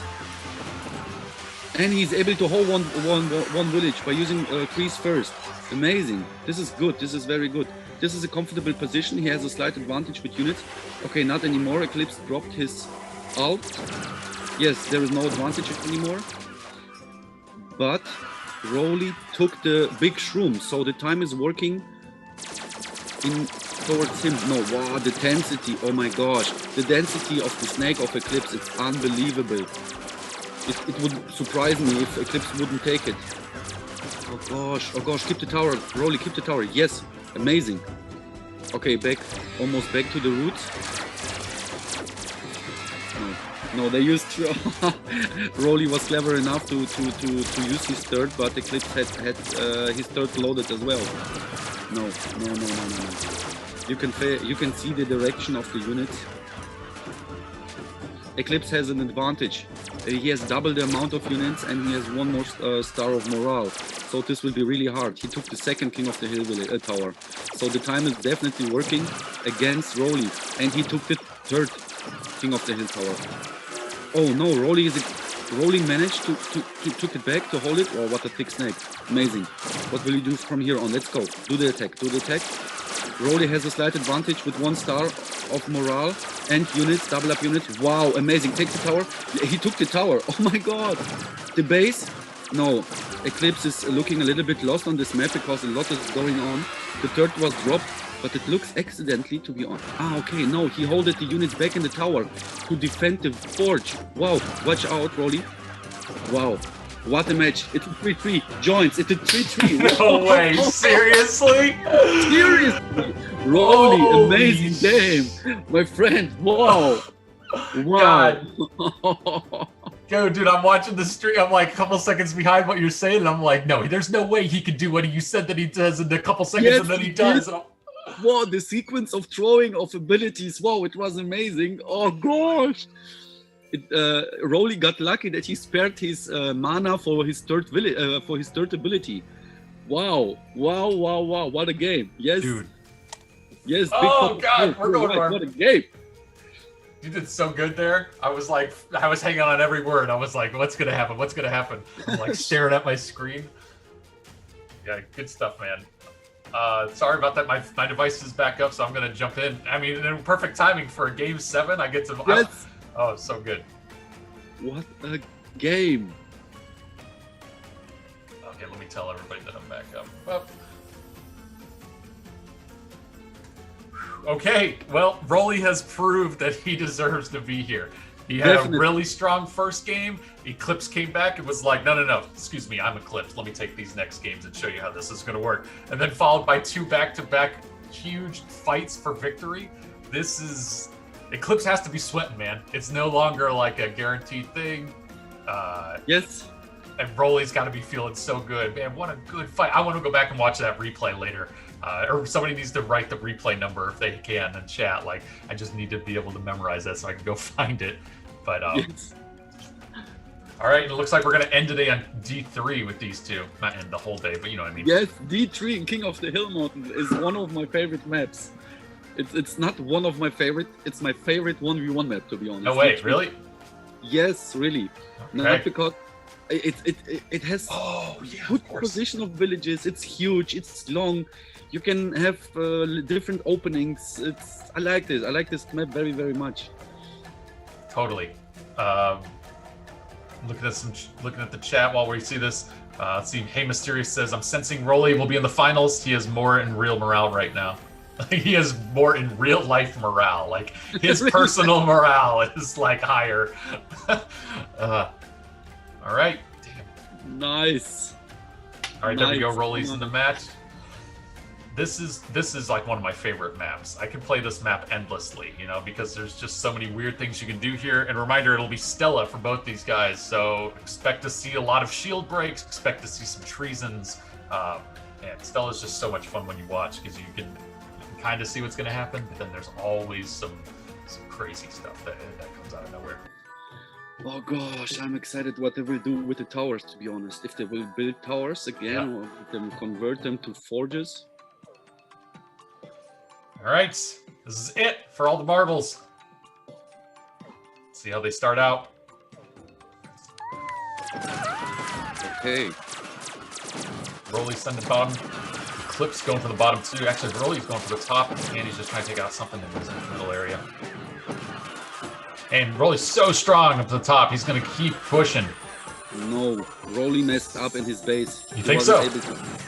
Oh yeah, he wasn't able. I've seen it. He wasn't able to take the level 4 village. So Good this point, kind good of point. yes, a bummer here. But let's see. Here comes Eclipse, sending a bunch of units up to that middle area, middle village. Does Rolly see enough? Has he got enough to hold it? Yeah, looks like he's gonna be fine.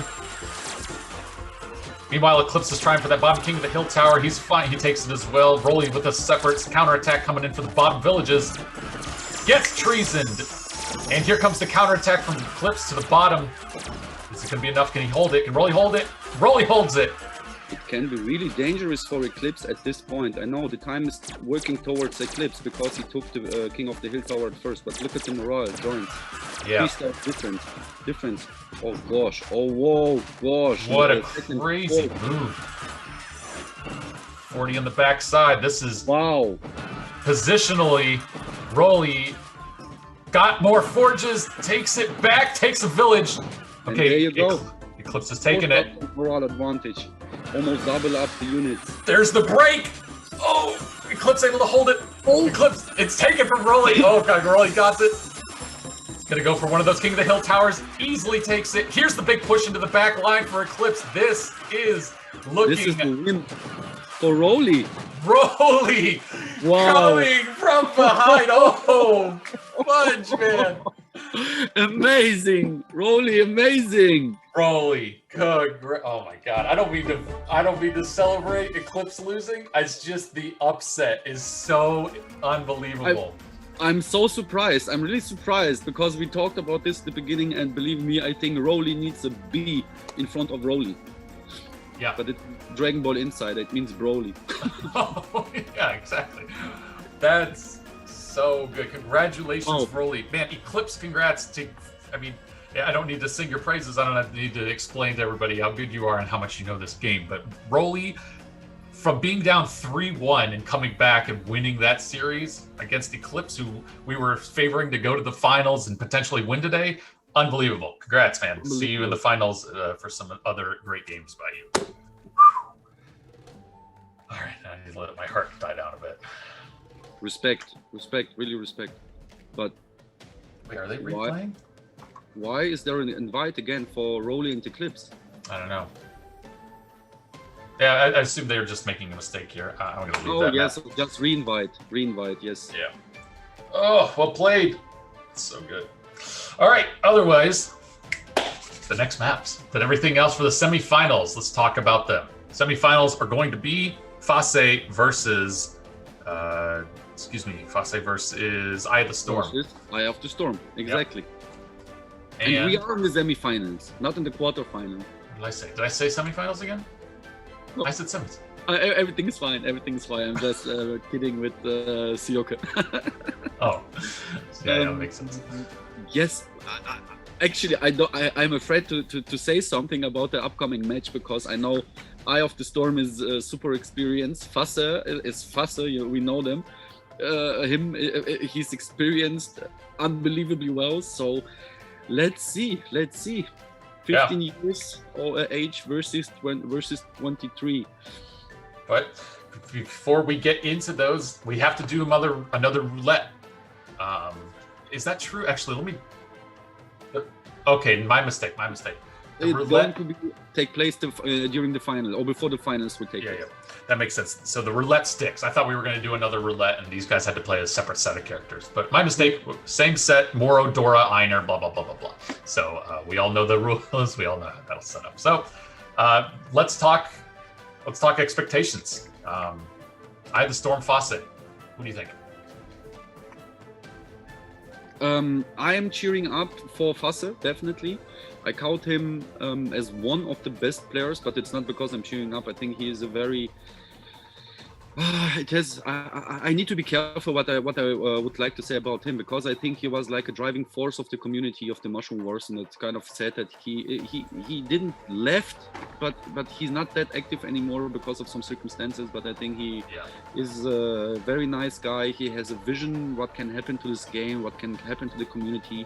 He has amazing ideas for not for openings, by the way. Always the same openings since tier 1. He is unchangeable for this. But in general, I cheer up for Fase. He deserves it because he came back after a break of almost 1 year. And that's true.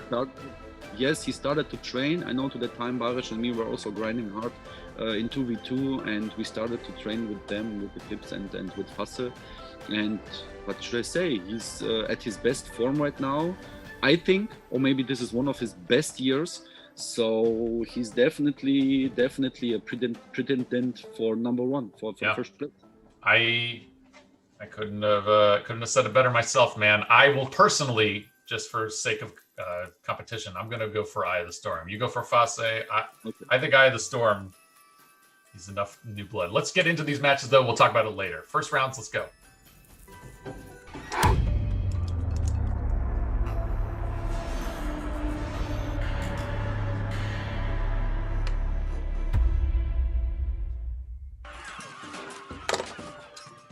All right.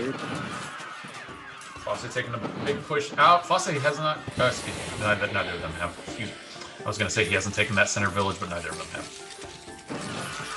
All right. Able to hold off against Moro's number 1 that Fosse sent his way. All right. The Storm pushing everything center. This is such a dangerous one to constantly be sending everything center with a Moro's number 1. You can just definitely drop that at any time. You have to keep an eye on what your opponent's mana level is.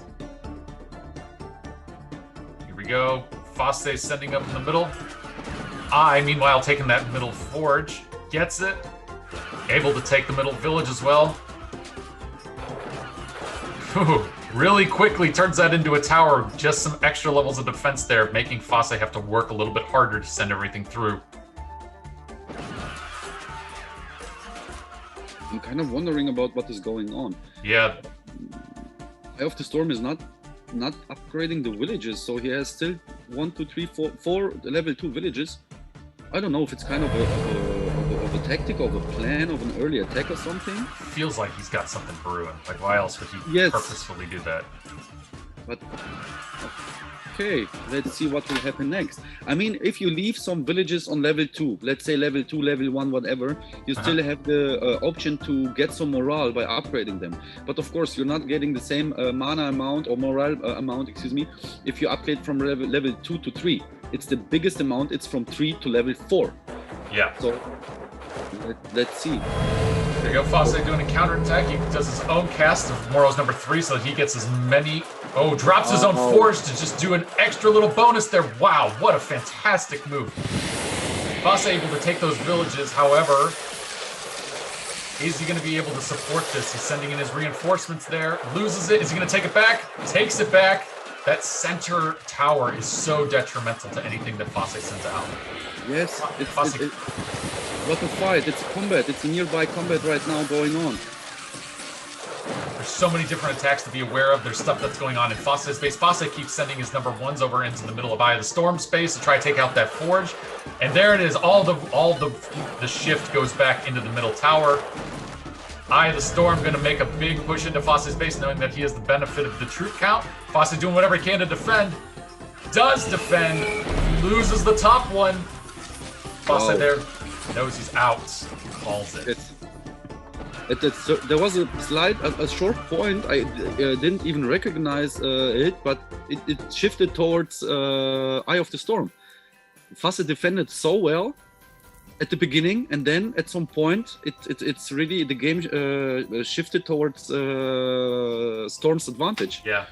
Somebody, Drop Dead Fred just said in chat, Storm has a more aggressive play, in my opinion, but one mistake and Fosse will punish, and that is so true. Like like Eye of the Storm did, you called it. He didn't upgrade his back line. He didn't upgrade his villages. He made all of his effort to go into the middle, take that forge, turn it into a tower, upgrade it, keep the defense, keep the stronghold, and do what he can. And then once he felt secure and felt like he had control, he was like, all right, now it's time to upgrade. Now it's time to spend some time back on my resources.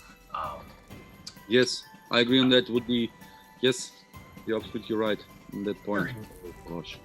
Oh, this is interesting. I'm wondering if Fosse is going to, counter by playing more aggressively this time, or if Fosse is really good at defensive plays where he just waits and thinks of it, keeps his morale high, and then goes for a big attack. But we'll see. Anyway, second choice is going to be Dora. I missed the map selection. We'll see that in a second. D1 maybe. Hello Vivi, I see your comment. Hello Vivi.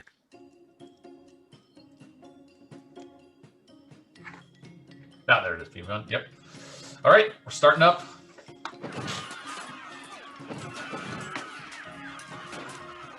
Man, we don't often see this map played. I really like it though. It's so I don't know, is this a balanced map? You have more experience in this than I do, but I feel like this is one of those maps that there's probably a slight disadvantage to one of the players, and I just don't know what it is.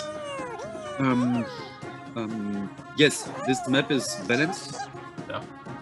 And if it wouldn't be balanced, it wouldn't be here joined. Okay, it sounds stupid, I'm sorry, but Fosse, to that time, Tormost, they did the balance check for the 1v1 maps. And for the 2v2 maps, it was Elch, Fosse, Barish, and me. We did the balance. So this is why they're banned. Yes. They are banned because we saw the disbalancing. Okay, let's talk about this later. Yeah, no problem. Thank you for the insight there. I knew we did balanced checks. I forgot that was built into tournament mode. Here we go. Here comes the push down from the bottom domination tower, and the top domination tower hits him with the chickens, hits him with the reverse chickens. 2 chickens in a row. Perfect. So now each player has to spend more troops to try to take this over. Either commit to the attack or back off. Looks like they both just committed to it. Gosh, Fasse, oh God! Oh, gosh. He gets it. Oh, man, what a struggle. Yes. Eye of the Storm has the benefit. He has all the villages in this territory. Fasse still has 1 to go. And here comes the big push from Eye of the Storm. Past that center area that Fasse's going for. Fasse thought he was going to take it out from under him, but instead he's going to have to defend against this. Has enough troops to do so. Can he make it happen? Totally. Oh, okay. Why Storm dropped a second? Okay, maybe not too. Storm expected to happen something like this. This is why he dropped his second ability of Dora to freeze the morale. Fasse has some opening gear. He's going to take over that village. And he got lucky. He was able to defend against that attack. Otherwise, there was a huge advantage for Eye of the Storm there for a minute. Drops a second, gets chickened. Wow. He's just going to make this easier. Nope. The reverse chicken. This is so good. I love Dora's chickens. Oh, there we go. Oh. Fasse's still committing to this. He's still committing to it, and he's just feeding. Oh, what a... Fasse used his own magnet? Yes. Oh, no, excuse me. There was a different magnet. I see it. No, he did it to collect his units. He was forwarding them wrongly. There we go. All the center action is owned by Eye of the Storm. He's waiting for it. He's upgrading the towers. He has a little bit more flexibility at this moment to just wait. But he's not waiting. He's going right for it. He takes that, and he chickens Fasse, and he steals that round. Wow. Right now I'm super excited what is going on. Because I don't want to make any predictions here. I want to see how Fasse does in the next map because I think Fasse's just playing safe right now. That's all I'll say. Yes. I think he's putting on a good show for us. Is my thought here. Maybe he forgot what it's about. But let's see. I know Fasse is a comeback monster, so maybe he can do something. So this is semi-final. So battle for 3rd place definitely is joined by Eclipse right now. So okay. Yep. So let's exactly. see. We'll see that too. We'll do that on stream. There'll be a 3rd place match. That the losers of the last round and this round will play for 3rd place after this, and we'll get into what the chat has to do to participate in that. Like we mentioned, it's a good reminder. There will be a participation aspect that everybody, instead of being a random element or instead of being a predetermined element, we're going to do chat selected. You guys are going to vote for something after this, so stay tuned for that. I believe that's going to happen right before we get into the 3rd place match, so we'll talk about that in a bit. D8 is what I'm seeing as the selection for this 3rd match. Fasse, let's go. Let's see D8. I know you dislike this map. And this is Einer. I'm just kidding. It's the favorite map of Fasse. It is all-time favorite training map for 1v1, yes. There we go. And push out. Oh, yeah, we just did the vote here. Everybody says 7-5. Fasse there. Everybody believes he's still going to be able to take this. Even with this 2 up, 2 down. Let's see what happens. All right, there's the first chains. Fasse's been chained inside, but he uses the moment to upgrade and change it into a forge. Heads down. He's going to be able to take this easily out from under Storm. Reinforces, sends his own units into Storm's base. Storm's reinforcing whatever he can, but yeah, momentum shift totally in Fasse's favor right now. He's kind of surrounded the units of Storm. Doing what he can to support. Storm can't take that out. Yes, good timing. 3 stars. Another chains. Oh, good chains from Eye of the Storm. Good chains. Defend. Great chain. Fosse returns fire by changing it out. Look at all of these units coming in with all of that bonus. Oh, and a rage by Fosse. Able to take it, loses the bottom forge. Fosse's just draining everything out on the right side. Look at both these units. Both these members are just doing whatever they can to empty all of their villages. Fosse just with the advantage. Man, able to hold it against Relly, or excuse me, against Eye of the Storm. Eye of the Storm takes it back. Another chains right there. Fosse's going in. He's going to go for this big forge. All these units coming in. He easily takes it. Look at all this. All these units coming in. Now it's about taking over the back line. 50 units coming out. 60 takes it. Eye knows it. He calls that match. Man, great work, Fosse. So much pressure from Fosse's side. Yes, amazing map choice. Oh, it wasn't chosen by Fosse, but it was a super coincidence that Fosse was able to play on this map.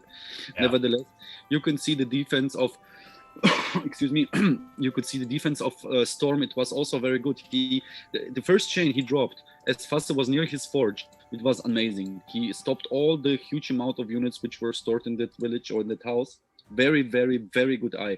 And especially for me, the problem was on D8 is that to keep up the overview. What is happening? There are so many villages, so many movements. So it's hard to keep track from which corner the attack will come. Yeah. That's one of the... I'm always hesitant, or I'm always fearful when I see an opponent emptying all their bases like that. I feel like there's going to be some sort of counterattack, like Moro's #1, or like we saw earlier, Rudo's #4 that just destroys it. But Einer's one of those characters that it's all about the front line, reinforcing them, using rage on them, doing something to...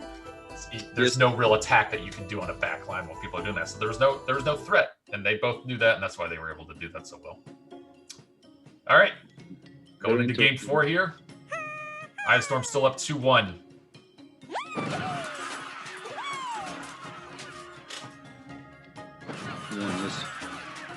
That's just taking some time to upgrade before he goes in. There we go. He's taking both. All right. This is just a mana gain for Fosse. He's just burning all these troops so he gets some extra mana.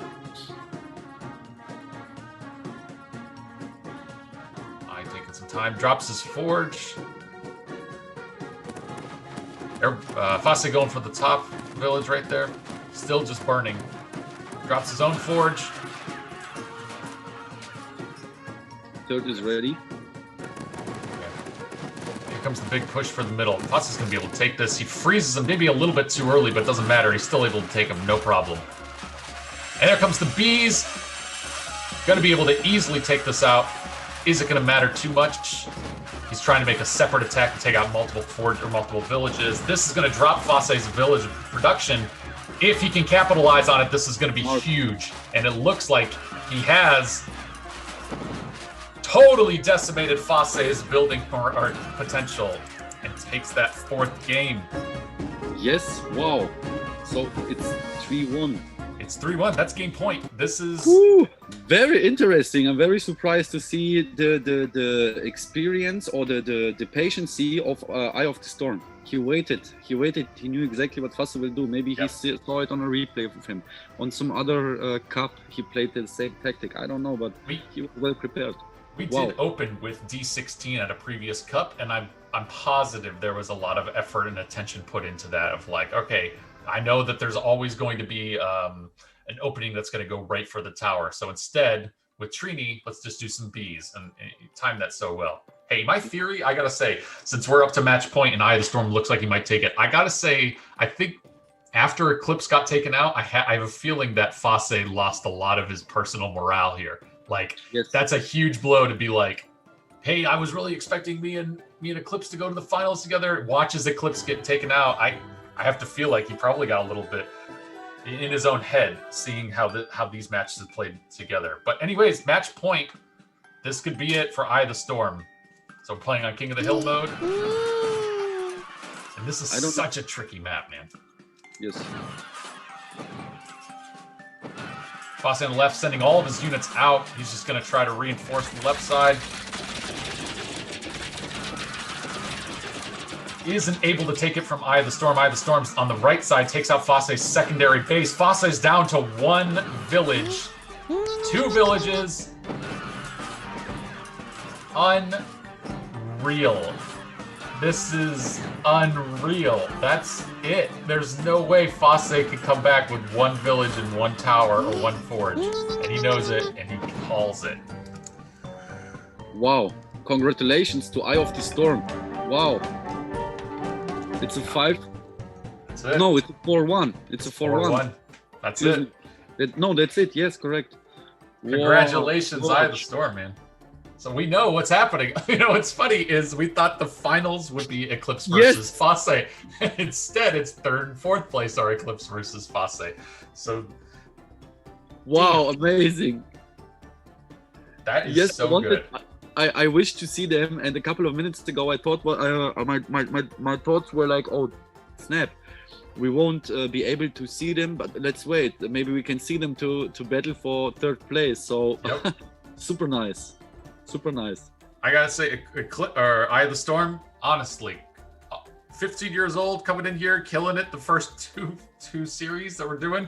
So good. Congratulations. We're gonna go up against Relly as the finals. These are the final 2 players that are gonna play for the Mushroom Wars Cups of the year. So either way, I think it's gonna be such a great pairing. I'm super excited for that. But before we get into it, yes.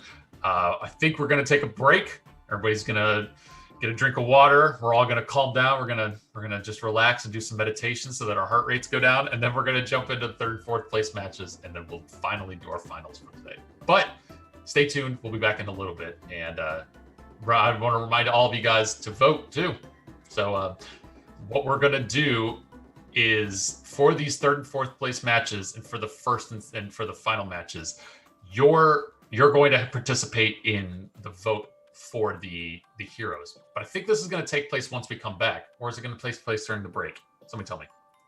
Okay, it's during the break. Great. So yeah, so you guys will go over to our Discord channel, and we're going to open up a specific channel there called Vote, like Cup Votes or something.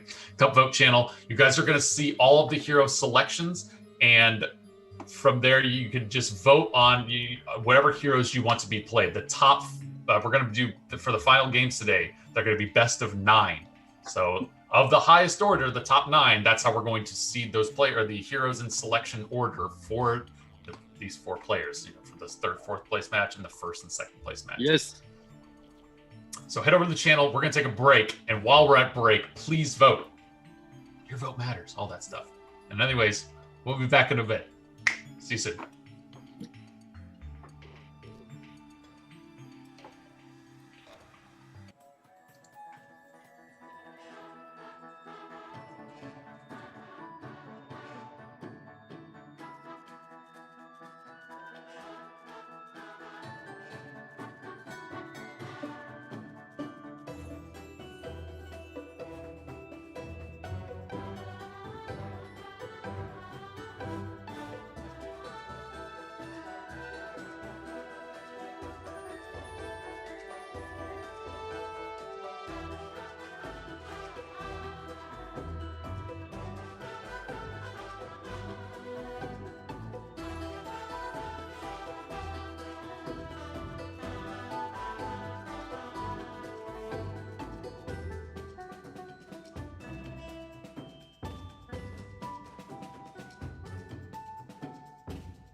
Hey, welcome back. Thank you for staying tuned. Thank you for voting. And a biggest thank you for voting for Pahom.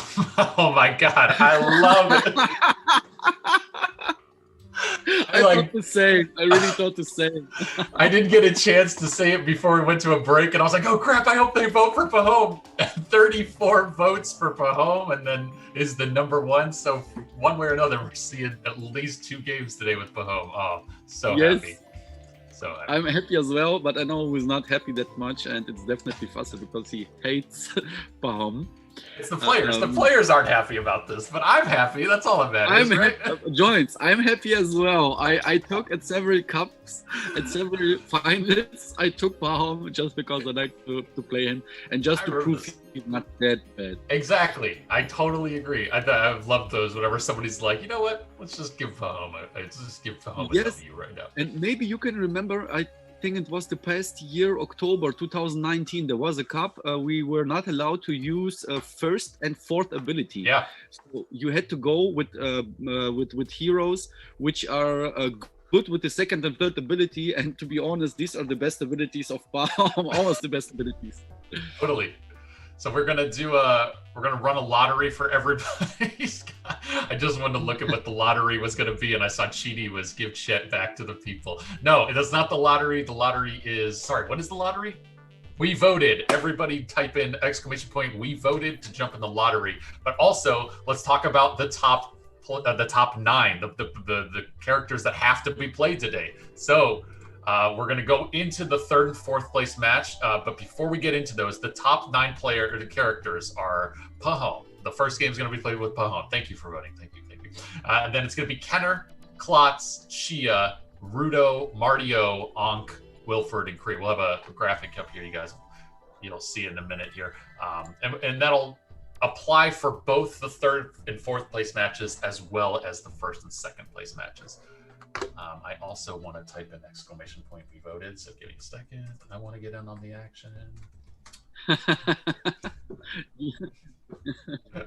So yeah, here's the hero selection so you guys can see them all laid out rather than listening to what they all are. But either way, those are the 9 that we'll start with. Thank you guys again for voting. I love that we had 5 minutes and everybody rushed over to that channel. I really appreciate you guys jumping in there. Let me jump back into the game, make sure that everything's ready to go. Maybe we're ready with Fasse and Eclipse queued up for the 3rd and 4th place round. This will be, the reason we chose 9 characters is because obviously this is going to be a best of 9 for you guys, for your awareness. And man, place for game for 3rd place. It's also best of 9 joints. It is also best of 9. Yep. Also best of 9. Wow. When we have Meat is facing 2 amazing players. I'm really excited. I'm really excited. And what do you think? A billion. Let's burn his house. who do you think is going to take this, Eclipse or Fasse? I think. Don't know. Actually, you know what? I don't know who's going to win, but I'm going to tell you this: we are going to see a different Fasse playing right now than we just saw, who lost to Eye of the Storm. Yes. Fasse, we saw in Eye of the Storm. I feel like he'd already given up because he was like, you know what? I kind of just want to play against Eclipse. Like, I feel like in my soul that's what Fasse wants. He's like, I don't even care about winning anymore. I just want to play. And I'm not sure if the question is clarified within this team, within the real balance, a perfectly balanced team, who is the better one. So let's see. It's kind of amazing to see them face each other, and tomorrow they will play together. Yep. But I can confirm it's an amazing practice. I totally agree, man. All right, this is going to be it for the 3rd and 4th place rounds. Fasse versus Eclipse. Let's see what happens. Yes.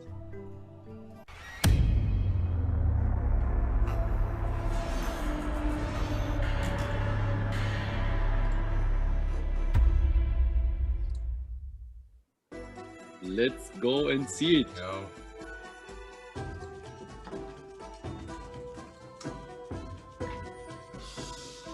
All right, starting it off, and I think it's D25. I thought, yep, there we go, D25. Chini, I saw it. Yes, maybe next year. Who knows? Okay, they have both going for the Forge, both going for their 25, both going for their towers. Eclipse a little bit ahead.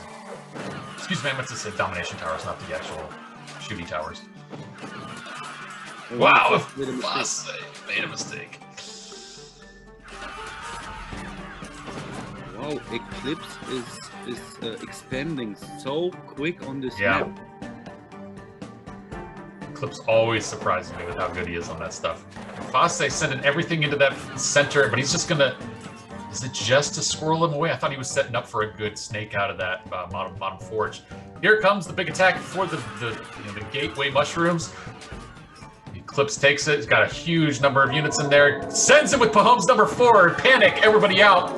Takes Fosse's forge right from out from under him. Actually, Fosse could counter it with his third. His third is ready. He could Yep. put his units back into the village, but I don't know if it would be. Oh, yes. No forge at all. Yes. There's a great number 3. He at least holds the domination tower. Can't get the forge back. Or sorry, can't get the village back. No. Eclipse takes it, and he takes the map. 1-0. Right. Boom. Goes to Eclipse. That's how you do it, folks. That's how you play. Quick 0-1. Quick 0-1. And this is my most hated 1v1 map, by the way. Oh, what's... sorry, I'm not in there yet. What is it? 25? The map they played, Oh. D25. Gotcha. I thought you meant the next one I coming really up. All right, really yeah. like it. It's my Q10 for 1v1.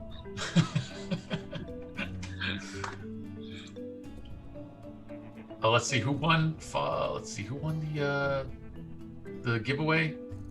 Gonna roll winner. Type enter.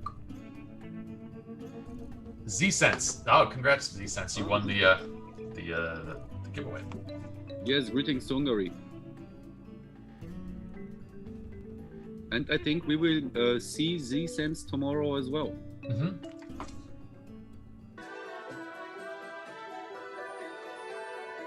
Oh, interesting suggestion. I just scrolled back up because I saw Arbed say Chini made a good suggestion. Chini had a suggestion that if we play a tournament, there should be one where as you advance up through, you can ban more and more things by the players.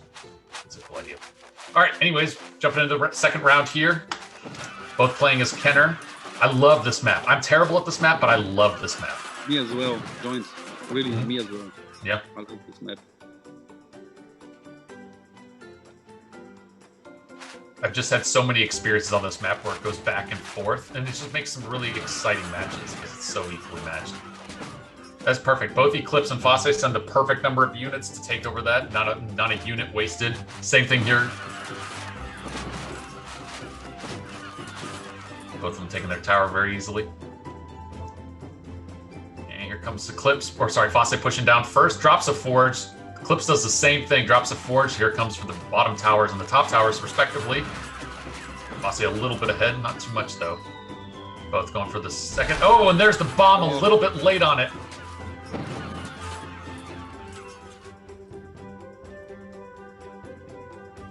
All right, Fosse's going for that bottom domination tower. Takes it. Eclipse takes the same. Man, they are so evenly matched. You can tell both of these guys have played this map before. They've practiced against each other enough. They are identical in movement, speed, and execution. Eclipse take out that bottom middle forge. Fosse, meanwhile, is upgrading his towers. He's getting ready for a counterattack, an attack by Eclipse. And here comes Eclipse with the number 3 from Kenner, pushing all those troops into the middle of the base. Fosse defending. Oh, no. Perfect. So close. He lost it for a second, but he got 3 stars of morale, or at least Eclipse lost his morale with this attack. Let's see, Eclipse has an advantage in abilities, so his ult is still loaded. And right now I have one question to the developers. Why it's possible to fly to the domination tower with second of Trini, but it's not possible to throw the bomb of Kenner on this shroom? I totally agree. There is a second drop by Eclipse to kill as many of those units as he can. And he does a really, really good job. Just really thins out the herd there. He's swapped that middle forge for a tower. I was wondering if he was going to do that earlier, and it looks like he finally has. Here comes the bomb! Easily stolen from Eclipse. Eclipse was not ready. I think he saw it coming and he didn't have any choice. Takes it back from Fosse. Now doing whatever he can to take that domination tower away from him. Fosse defending it. And what a great move by Fosse. Yes. Even in the middle of Eclipse's base, he's able to hold on to that. Not for long. He lost it eventually, but man, still. He worked for an advantage of units, and he definitely has it. There's a 3. Yes, around 100 units more. Wow, nice. That was all misdirection. Fosse knew he was going to send those units past the middle tower, and knew that Eclipse would retreat. And at the same time as he retreated, he takes it out from under him. I'm excited to see what Eclipse will do, if he will try to defend, to survive the 6 minutes, to get points equally. There is a bomb. There's the bomb. But the bomb of Eclipse is also ready. Yeah. Oh gosh, oh no, he's not dropping it. Eclipse is not dropping the bomb. Why? He missed his chance. What is he waiting for? He's lost both of the forges. That's gonna do it. Man, do you understand how different of a player? This is not the same Fosse we saw a minute ago. I agree. Joints, I agree with you absolutely. Yeah. It's a different player. Maybe he's kind of triggered that he's playing versus his teammate. So who knows? I think in his heart he wanted this, and he was just going to do anything he can to play against Eclipse. That's just my theory. I'll have to ask him after this is all said and done, see what he says. I could be wrong. Maybe Fosse will be like, no, you're wrong. I really wanted to win this. I wanted to beat Eye of the Storm that last game, and he was better than me. I want to be the #1 villain. I don't know. It's all speculation. Why it's still so funny. Oh, okay. Fosse just said in chat, guys, Eclipse is going easy on me. I've asked him to not snake. Let's see if that's true. Eclipse's snakes are ridiculous. So if we haven't seen any, it's possible Eclipse is putting this like handicap on himself where he's like, all right, fine. Let's see if I can beat Fosse without doing a basic advanced tactic. That's so funny. Yes. All right, we're waiting for one more person. Looks like we're waiting for Focus to get in the match, and then we can go into the round 3. But it's up 1-1. This will be best of 9, like I said before, so we have to go to 5 games. Yes. Oh, sorry, we'll at least go to 6 games because they're both up 1. But first to 5 victories. I'm reading chat here. Johnny Rudolph says it's not the same Eclipse. Yeah, that's true. If he's not doing snakes, it's not the same guy. We haven't asked this. We haven't asked the chat. What do you guys think? Who do you think is going to win this? I mean, we can see how equally opposed these two guys are against each other. But is there an overwhelming majority? You guys think Fosse is going to take this? You think Eclipse is going to steal it? I think we're going to go to game 9. I think that's a good question too. Yes, this is a really good question in this case. Let's see what will happen. It's D18. Yeah. And the hero will be, let me check quick, it will be Klotz. Oh gosh. And it's Klotz on domination. Oh no, it's standard mode. I forgot. Conquest mode. Yeah, Conquest. Arvad, I need you to shut up. Sorry, I know Arvad, that's why I get to say that to you if you're not a random person. He's telling me he thinks Chet Hornbello is going to win this game. No, I think Chet will win this, yes, you're right. So dumb. Yeah, so no news today. You guys probably noticed that. We'll probably resume news, obviously, when we get into the new year with new stuff to say, but anything else we'll post directly on the Discord channel for news updates in the coming days and weeks. So we're still waiting for Focus, I think. It looks like the stream on the other side of the globe, sorry, the Russian stream, as they had to restart. So as they do that, we'll just get him in here and restart here. But if you're in Alaska, for example, it's definitely the other side of the country. You're right. That's true. Fosse's answering what we expected or what we asked. He said he really wanted to play against Eclipse, and Storm made his dream come true by beating him. Oh, so cute. Maybe they will divide the first place or somehow. I don't know, the presents. No, just kidding.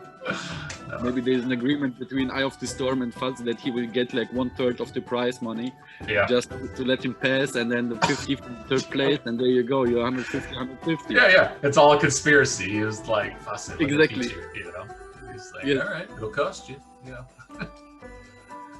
Hey, we're gonna do a straw poll here. You guys check chat. There's a link there that Sayoko just put up. Actually, let me jump on it too. I'll see what the chat or what the. Oh, it's gonna be who's gonna win, Eclipse or Fase. Oh dang! At least right now, Eclipse is winning. If you guys think Fase is gonna win this, you gotta get your vote in. He needs your support. Yep. We could also do a lottery too while we wait for the Russian stream to come back up. Let's give it a minute for that to come up, and I'll tell you guys what the keyword's going to be. I'm looking for it. We haven't seen Klotz today either. I mean, just because of the hero selection being random or predetermined by all the players. So this is the first Klotz of the day. I always enjoy seeing Klotz plays. Especially if it's like a small map and you're stealing units, all that sort of stuff. I always enjoy that. You know what I'm happy to see is like D19 being banned by so many people today. I hate D19. I'm just looking at this. Yes, I can't remember right now. What is D19 again? It's the one with like a dozen forges on each side, and that's it. And you just like, it's just a big barrage of units, and then I don't like these maps as well. But they can be useful sometimes. I mean, you're participating in cups, and you need to have a cup strategy. So this strategy can also affect the map's choice at a certain point. So if you are not allowed to take a special hero, which is very suitable for this map, like your opponent is not allowed to take a hero for this map, like Rudo, for example, then of course I would go with this map. Yes, it's boring, but it's effective and it's a safe win, for example. And there are a lot of these maps, D36, D30, D32, and you can win them basically only by using clots, and it doesn't matter which opponent you face by the end of the day. It's not the reason. I'm sorry talking that much, but the reason is you need to work with this. It's a tournament, it's a cup, it's different setup. You need to consider this. You have to. I think you're totally on the money there. And a lot of that you forget. I always look from the perspective, I want to see the most interesting games. But so much of the strategy is like, yeah, we don't want, if I'm playing the cup and I want to win today, I don't want to have the win. I don't want to have the most interesting long games that are like, I want to go in with a set tactic on a map that I know I can control. And yeah, a map like that makes total sense. If you can walk in and be like, okay, well, at least know I got this one. Then I just got to worry about 2 more or 3 more or something. You know exactly. I mean? Exactly. And I mean, today we are facing a complete different structure. So the players, they don't know the maps. They are not allowed to choose the maps. Okay, at the previous cup, the starting map was maybe the same, or there was a map pool for the second day at least for the top 8 teams, so the top 8 players. But especially in this case, when it's 2v2, the score is 2-2, so equal, and it's a match point, so it's the last game. You need to have a strategy for this case. Yeah. So the just also too, so if you guys haven't seen it in chat, we're doing a lottery. Type in ! final 1v1. That's going to enter you into winning. And yeah, a bunch of people saying hi too. As we're all just waiting for the invites to come out too. So Benzo, you got a shout out from Rulia Celia. I don't know how to pronounce that. Sorry, man. Rulia Sila. Thank you. Thank you. It's a referee from Focus Channel. Oh, awesome. He's observing all that everything is going according to rules. That's cool. I didn't know you guys had refs that watch the channel. Yes, for any case, because they have so many players cups, not official Mushroom Boss Cup, but also cups, but made by players. And yes, he's observing it. That's cool. Yeah, I think that's everybody that's in here. I think we're ready to go. So it looks like D18 is the selection here. I'm waiting for Tormaz to give the okays, and we're ready to go. We're playing on Conquest too. Conquest with clots. Arved says, Benzo deserves shout-outs from everybody. Everybody, say hi to Benzo for me, if you could. Oh, guys, thank you so much. And oh gosh, I was talking about not receiving some memes or gifs, and there we go. my stress level. Jay said thank you. Thank you for this meme. Oh, I have to check the Discord and see it.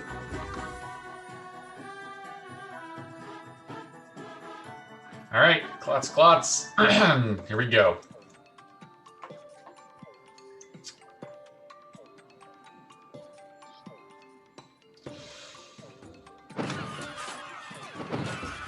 Pushing out. Yep, everybody's sending out. Just in their immediate area. Do you think we'll see a number one? You think somebody's just going to drain their opponent's like major area just to make sure all those units walk through the? Definitely. As soon as the one will attack, yes, exactly. He's aiming to go for the tower, or at least for the forge, and then his units are not shooted. The units of green are shooted. Fosse goes right past it. Eclipse goes for the tower. Fosse goes for the forge. And yes, Eclipse is not using snakes. But what's then the point to have such a game? Because I think he's trying to flex, man. It's like, hey, I can win even without doing snakes. I think that's what's happening. Okay, maybe I just don't get it. I mean, this game is a part of a physical skill game. It's unique. That's true. Good point. Yes, so this is kind of... Look, Eclipse still won and he didn't do a snake, so... Yes. There we go, Eclipse. Eclipse wins with Klotz there. Oh, there we go. We're getting some hi Benzos in chat now. Nita says hi Benzo. Gaia does. Tenjin says hey Benzo. Hi people.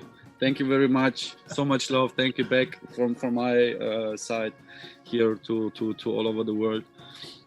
Lita. Gaia, good morning for you. I think it's still early at your end. Yeah. All right. The scores are up 2-1. Eclipse Fosse. Yes. 32 this time. Everybody's all good? Yes, this is the map I'm talking about, by the way, joins. D32. Oh, not this 32. If you play this map with Klotz versus any opponent, it doesn't matter which one. It really doesn't matter which one. You will win the map. Yes. Is it? It's because you can just drain their main base, yes. or yes, the goal? Not Trini, not Kenor, not. There is no counter for Klotz on this map. That's fascinating. What's the strength? What's the tactic, I should say, when you play Kenor or Klotz on this map? First step on the farthest forge, second step on the nearest forge, and then just wait. Yeah, I see. Either way, Fosse's got a really strong hold here. Takes both forges away from Eclipse. Eclipse trying to do whatever he can to take him back. Gets the first on the left. Isn't able to hold it. Takes it back, but Fosse's got enough units going up top there to take it away from Eclipse. Just the unit production right here. Well done. It's a tricky map. If you have equal heroes, amazing. Well done. Yeah. You need to work with strategy here. And timing. Timing, very important. Totally. Hey, these guys are keeping it all equal, all things considered. We're 4 games in. It's 2-2. 1, 2, 3, 4. Chia next up is going to be Rudo.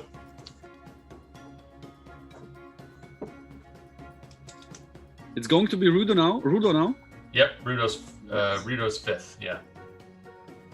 Rush503 is asking my Twitter account. Rush, I don't have one. You want to make me one? Make me a Twitter account. You can post for me, man.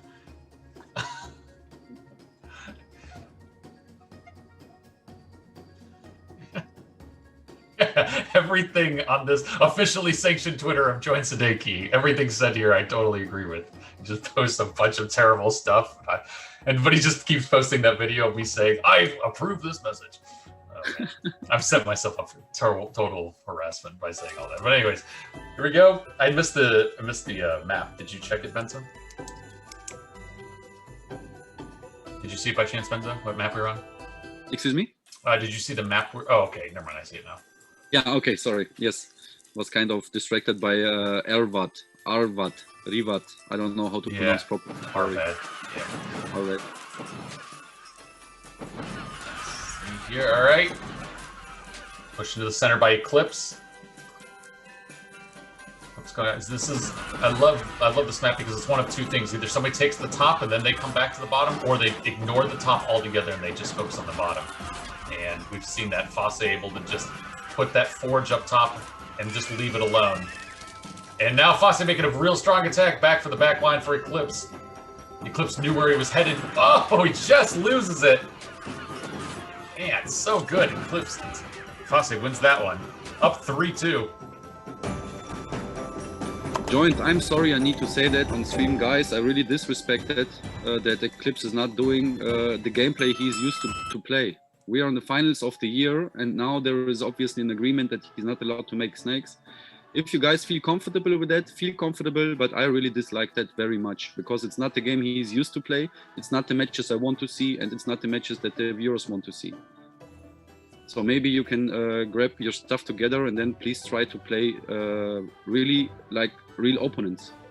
It would be really, really good for everyone, but it's only my point of view, so please. Sure. I think what's happening is both of these guys are, they're trying to put on a good show, and Fosse probably feels like if Eclipse is playing at his strongest, he will beat Fosse in 5 games straight. That's my feeling. I'm not sure if that's possible, but that's what I'm thinking. And so I imagine by Fosse asking Eclipse to not snake, it's a way to even the tide so that they put on a better show that goes for more games. But to your point, maybe that's not what's happening. I hope so. I'm sorry. I'm right now. I'm really kind of a little bit disappointed. But there is a funny thing. It's 3-1 for Fosse, right? It's 3-2. Yeah, is it? 3-2. Eclipse won the first and the third game. Fosse won second, fourth, and fifth. Okay. Ah, nice. Thank you, notes. They are so holy, really. Your notes, what you're doing with the pen, and they're really, really, really, really good in these cases. All right, here we go. Then with Marty O, both guys. It's D8. D8. Great. Thank you. I missed that. Right. Big opening. They're going for both their domination towers.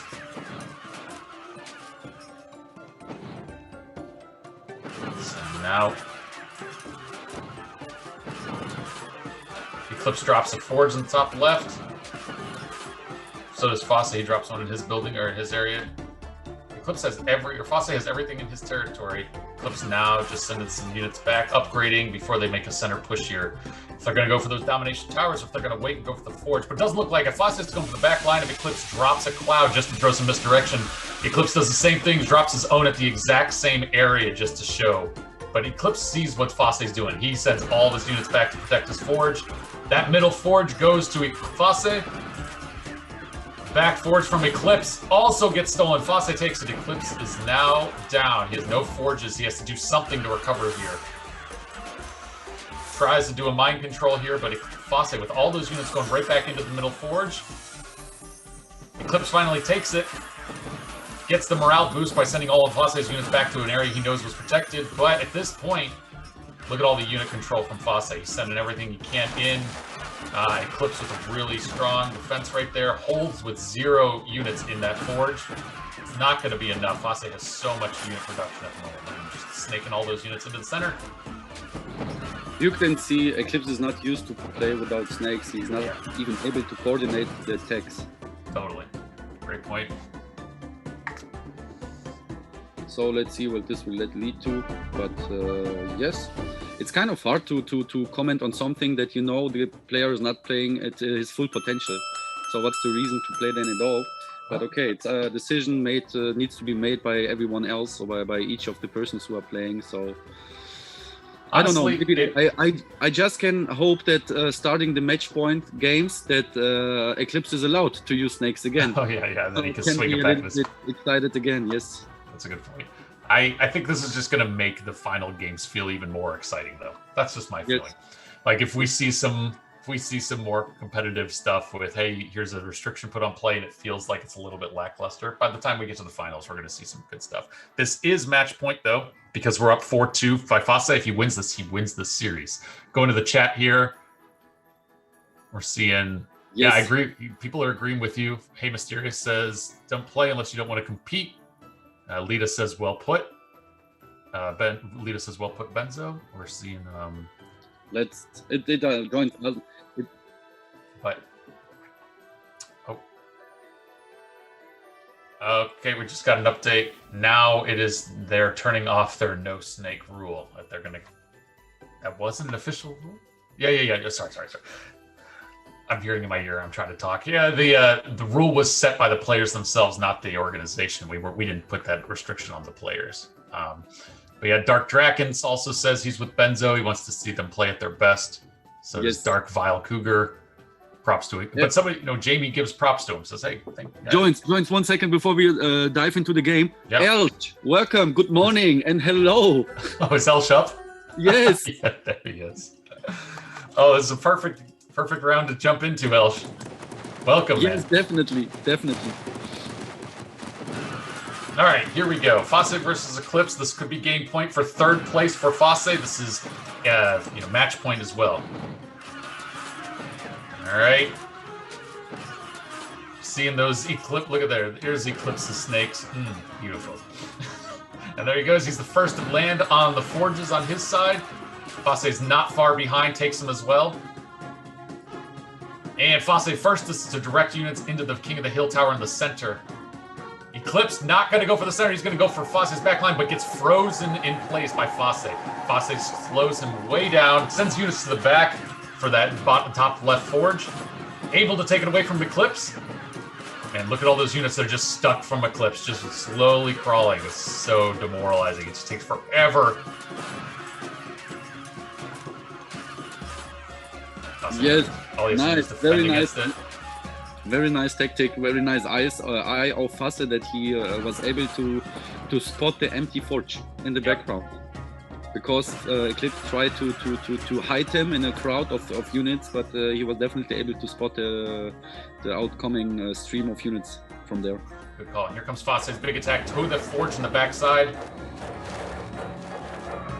Eclipse drops a tower, and he's just using Ox #1 just to collect any units he can. Keep that defense up. There we go. Eclipse drops an invincibility on that forge. Sends all the units out real quick. Saves as much as he can. No. And Fosse plays him so perfectly. Oh, damn. So great. That was great. Fosse knew he was going to send all those units that were invincible out and plays him so that he hurts himself. Again, look, it's the payback from Eclipse to taking the forge in the backline. Yeah. There it is. Eclipse takes that middle King of the Hill Tower.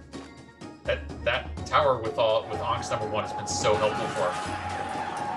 Oh, he needs a little advantage. Oh damn. Yes, Eclipse need a little advantage. He needs to do something. Yeah, Fosse is going to gain points faster with King of the Hill Towers over Eclipse. Even though Eclipse has more King of the Hill Towers, Fosse has an advantage of about 50 points that is just counting down. Here comes a big attack by Fosse. He's going for the back line for Eclipse. Eclipse knows that he's sending units out. He's just trying to redirect him wherever he thinks the attack's going to. Look at him pushing everything backwards. Fosse should do a counterattack at the moment. He's just going to wait and see what happens here. Takes out one. And plug. And Eclipse has been plagued. Yeah, is that what you just said, plagued? Yep, and there he goes to all of them. He reclaims his buildings, but he's plagued, so all of these are just going to... So close. It will be so close. Now... 47 to 57. 43 to 59. 49. 40 to 43. Oh, man, this could go in Eclipse's favor. He's about to pass him. He has passed him. 25. Wow. It's in Eclipse's favor. He's going to win this unless Fosse can do whatever he can to take over one of these towers. It's not looking likely. 5 seconds. 4, 3, 2, 1. Man, that's so good. Yes. That's the real Eclipse.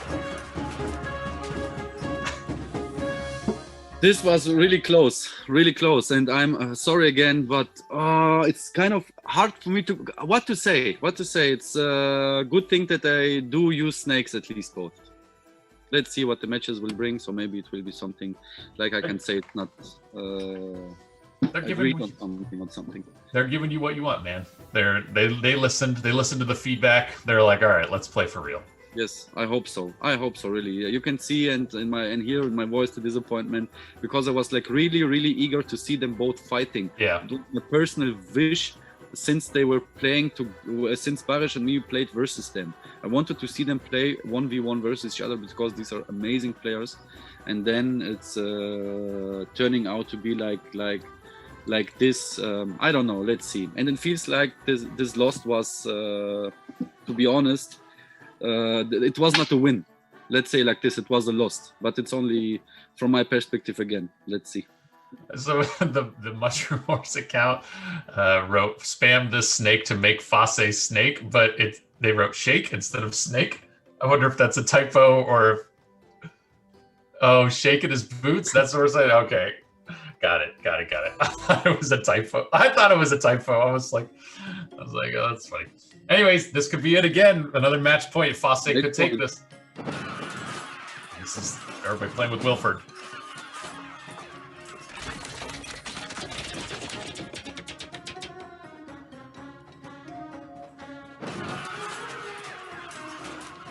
Okay. All right. Eclipse expanding speed is so high. So precise. Yes. Upgrades to a forge right as it's going to enter into the village or into that tower. Man, that's such a pro move. He doesn't upgrade. He doesn't do the number 1 for Wilford until he's right about to get there, so that all the unit attacks that kill him go to his managed regeneration. So good. There we go. Fase is able to take that away from him. He's going to try to do this counter against that village. Not going to be good enough. You guys are pretty equal on mana. Excuse me, morale. They're pretty equal on morale. Yes, they're basically doing almost equal. Eclipse has a slight advantage, or now a bigger advantage, because of the King of the Hill. They are producing so quick. They don't have any defense at all, but their production speed is like, wow, heavy. Yeah. I don't know, it's level 5 village speed. I really don't know. I need to check actually what's the real speed of the village production. Wow, Eclipse able to take that right out from under Fase. Damn. All right, Eclipse, strong comeback right here. Fase knows it. He doesn't even wait to see what happens. He knows he lost that one. He calls it. Eclipse takes it. So that is game 9. 4-4. Give the people what they want, right? And we are going to a final matchup where both players will play as Kree. And this is a dream scenario. I think maybe that's what they wanted to do. It's an advantage for Fase, I guess. I mean, Eclipse is also a very experienced player with Kree, but I think Kree is one of the favorite heroes of Fase. So, not I think he wrote it. Kree is his favorite, but Stella is the most strongest or most powerful or something that. So, and it's a good map for Kree as well. Okay, but in the King of the Hill mode, it might be a little bit different because, I mean, it can be adjusted maybe from the developer side. Sure. But you can see the King of the Hill shroom. You can see the King of the Hill, basically. It will be exchanged for the tower, I think, or for the forges. I can't remember on this map, to be honest. So let's see. All right, last game. Either way, somebody's getting that 3rd place trophy right now. Fase or Eclipse. Let's do it.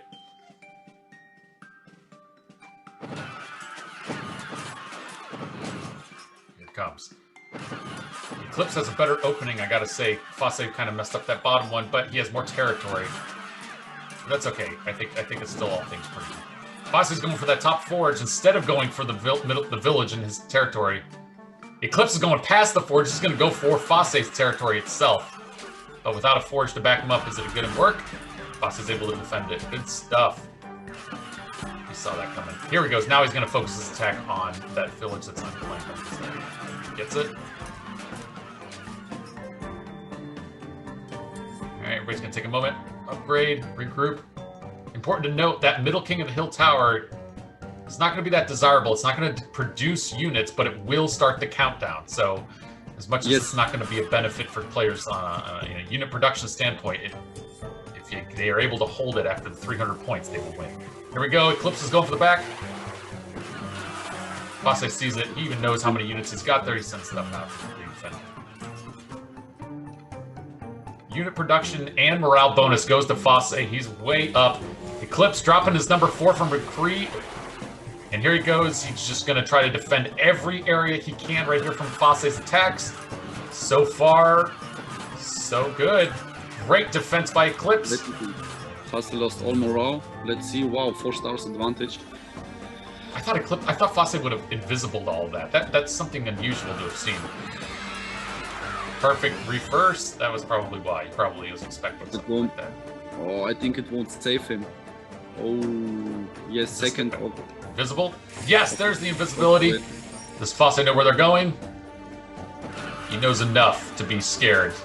Loses 1. Does not lose a second. Can Eclipse back it up with a number 1 real quick? No, he's not going to try. He's not even going to try to teleport units over there. He's just going to wait for the next attack.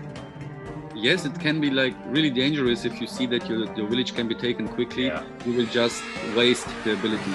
Totally. Yeah, then the units are just lost. That makes sense. Yes, it's not about the ability, it's about the mana. You will just lose the amount of mana. Okay, so good point. All right, here comes Fosse. Try to push past. Ah, there's the invisibility. I don't know where he's going. There's so many units back here in Eclipse's back base. He can probably defend against anything. Oh gosh. Wow, I am wrong. Good calculations there. Yes. Here comes the dump of all the units into his own base. Into Eclipse's base. Eclipse now really wants that forge. He's going to go for it. He's got his reverse ready. He's going to use it. No, he's not. Oh, gosh, so many. It's too late. Wow. Okay, but he still gets it. Second of Fosse ready again. Okay, thought it would be attack to the base. That's what Fosse was waiting for. Look at the back base. He's going to drop the 4th in it. Eclipse is just going to Fosse is going to take out as many of these villages in Eclipse's base as he can. And meanwhile, while he's distracted, going to go for that top forge. Takes it back. This is the momentum shift right here. Eclipse knows it. He has no choice. Whoo! Crazy stuff. That means, Fosse, congratulations. You are the 3rd place winner to this year's 1v1 championships. You fought all year. You've come very close, and many times you've won one of the 1v1 cups this year already. You're going to be featured tomorrow as well. But for the 1v1 world, you're 3rd place, man. Congratulations. Eclipse. Yes. Can't tell you good enough congrats. 4th place is nothing to be ashamed of. So congrats, and thank you for all the games you played and how well you've played in these past 100 matches today, it feels like. So that being said, we're going to move on. What? We are approaching to the games for the number 1, and oh gosh, I'm really excited to see them.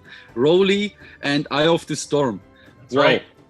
This would be definitely something very, very interesting. And let me ask you first now, who do you think will win? Dude, Eye of the Storm, baby. Eye of the Storm. Okay. I mean, Relly beat Eclipse in the best freaking matches today. Else, you got to go back and watch the stream. You got to watch Relly versus Eclipse. But either way, you know what? I don't know. I'm inclined to give it to Eye of the Storm because he just had such a strong showing against Fosse, but Relly had pulled out some amazing moves at the end. I think we're in for some really strong matches here. I think so and hope so as well, because the past matches were not that exciting. So let's see, maybe this one will be more authentic. I hope so. I believe they will, because these guys don't play in the same team tomorrow in 2v2. So I hope they will show us what the game is capable of to show in terms of esports. Yeah, I'm seeing everybody getting into this match right now. Reminder that the 9 choices, the 9 player selection or hero selection will apply here too. So they're going to start from Pahom and play all the way to Kree if we go to 9 matches. Either way, I think we're getting most folks in here. Looks like we're waiting on Mind. And But this is it, folks. This is what we've been playing the whole year for. This is what we've watched all of these players get all the way up to. I'll temper my expectations and I'll temper my hype until we get into the next round. But either way, let's do it. Our final games are starting now. Let's do it. It's so happening so quick. It's Pahom again. Oh, wow. Both have the skin. I don't have the skin for Pahom.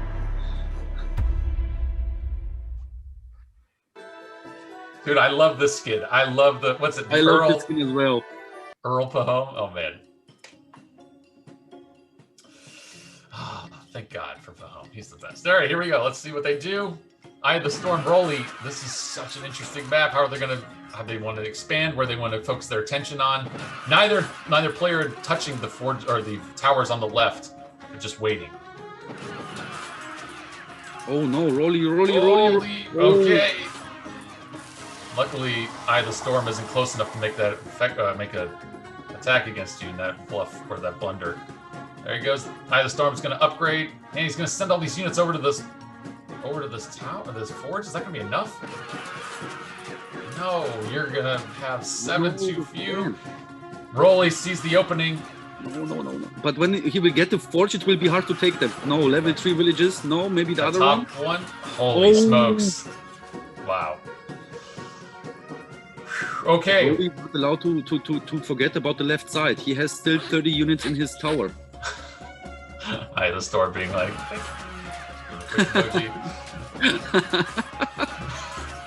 also misses the forge up top. Meanwhile, on the left side, we got Eye of the Storm. He's trying to push up to take over that village in the top left. Able to take it. Now that village or that top left tower is going to be very weak compared to Eye of the Storm. Eye, though, have a hard time defending against this wave coming in the bottom right. No, he balanced out his troops there. I thought he was going to lose them. Rolly keeps pushing down the bottom left. There comes the panic. Takes it over. To be honest, it was unexpected to see the panic here, but maybe it wasn't the best choice to have a village in his... Yeah. He lost the left side. Honestly, I think that what he's doing is Eye of the Storm is just focusing all of his attention on the left side, trying to get these villages to be his new main base, and doing whatever he can on the right to just keep Rolly busy. Rolly can just keep messing around with stuff right here while Eye has some time. Yes, but Rolly needs to expand like really quick. Yes, because Yep.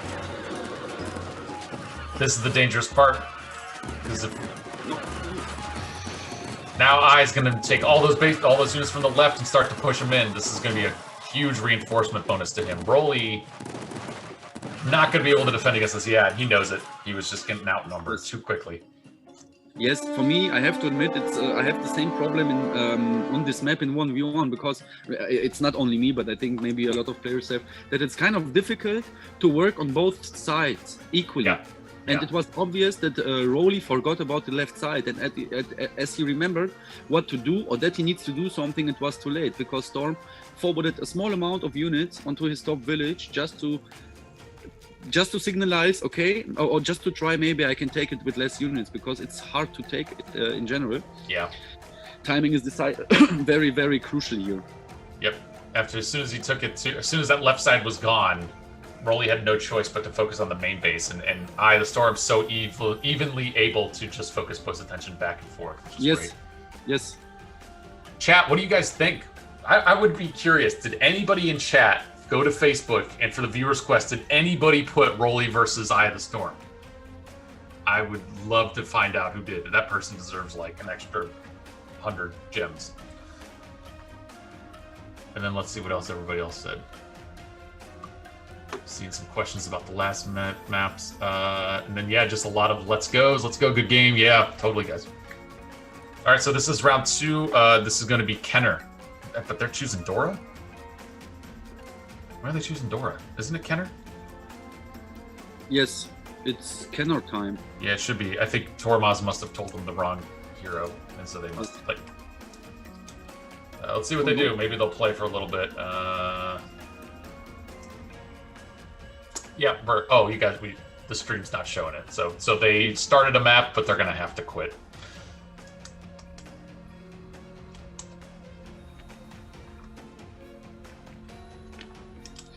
Let's see what will happen.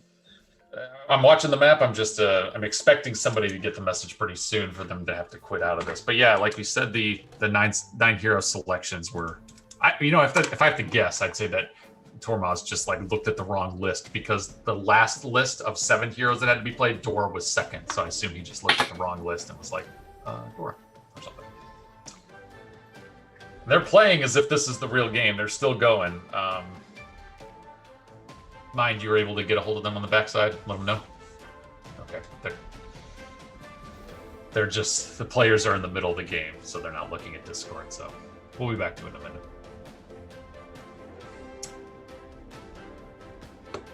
Meantime, let's see if I was checking if anybody did put that into the Facebook. Looks like Rush said he doesn't even use Facebook. So yeah. Oh well. It's just so sad because Relly is fighting. It doesn't matter if it's Relly now, but it would be also sad for Eye of the Storm, of course, because they are fighting hard. I'm still watching the game, right? And they are fighting hard, and Relly is winning right now. So, of course, it's really bothersome if you then get information.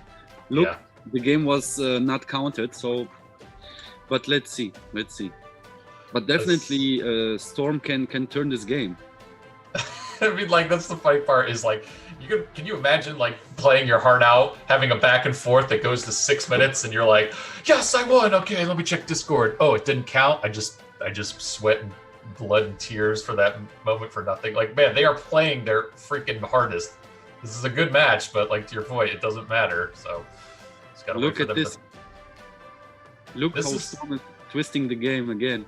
There's a good chickens. This is so ridiculous. This is where I wish that we had a button as a viewer to be like, hey guys, look at your computer. Something, Yeah. Oh well, okay, so they just ended that top. Eye of the Storm feels really good. He's about to learn that doesn't count. Let's see how that affects him. There we go. They just got the invite. Let's see what everybody hears now. One up, like you said, best of 9, so first to get 5. I has a slight advantage. He just won that one, so maybe he would be up to, maybe we can say that like he's been playing stronger than Relly right now. I don't know, but either way, good showing. Yes, definitely, but it's still 1-0 for Eye of the Storm, or Top Storm, Eye of the Storm. Yeah, Eye of the Storm still 1-0. As a reminder to everybody, we walked through it a little bit earlier when we did the quarterfinal matches, just to give kind of like a player history. Since we have a couple minutes, they're queuing up right now. We might get into the next one in a second, but just as a reminder to all you guys who these people are, who these players are. Eye the Storm. Let's just pull up his information. 15 years old from Poland. 15 years old. Yes, and Relly is from Russia, but actually he is from Armenia. He is living in Russia now. And he's 23, right? Yeah, that's right. Relly is 23. He's from Russia. He loves Korean Dory. He's been playing since 2018. Just go through some of these details. If you guys can, we'll pull them up on screen if we get a chance here. But Relly said he's was previously a beginner. He didn't know about Mushroom Wars for about 3 months. The game, he didn't know anything about morality or forges. But then he started to watch players like Mr. Kiss and Boesium. I don't know how to pronounce that. I know who the player is. BO3SM, ESSAM. Yeah, and he learned Boesium, yeah. So he said he learned from them. And then this year is when he started training a lot, specifically in tournament mode with players. If he had to give advice to new players playing, he would say everybody should play in tournament mode and train with players that you can. And he's super confident about this game. He said he's a 10 out of 10 for confidence. And likewise, just to give a little bit about, you want to talk about Eye of the Storm? If you have the details pulled up? Actually, I don't. I just can remember that I would like to tell one short story. It was my first stream, I think, with Focus, actually, also 1v1 Cup. I don't. Let me tell you. I will give you 1 second. I will tell you right away when Relly won this. Not Relly. Eye of the Storm. It was the first place 1v1 Cup October. I was streaming that cup with Focus, and I was telling him that he is one of my favorites.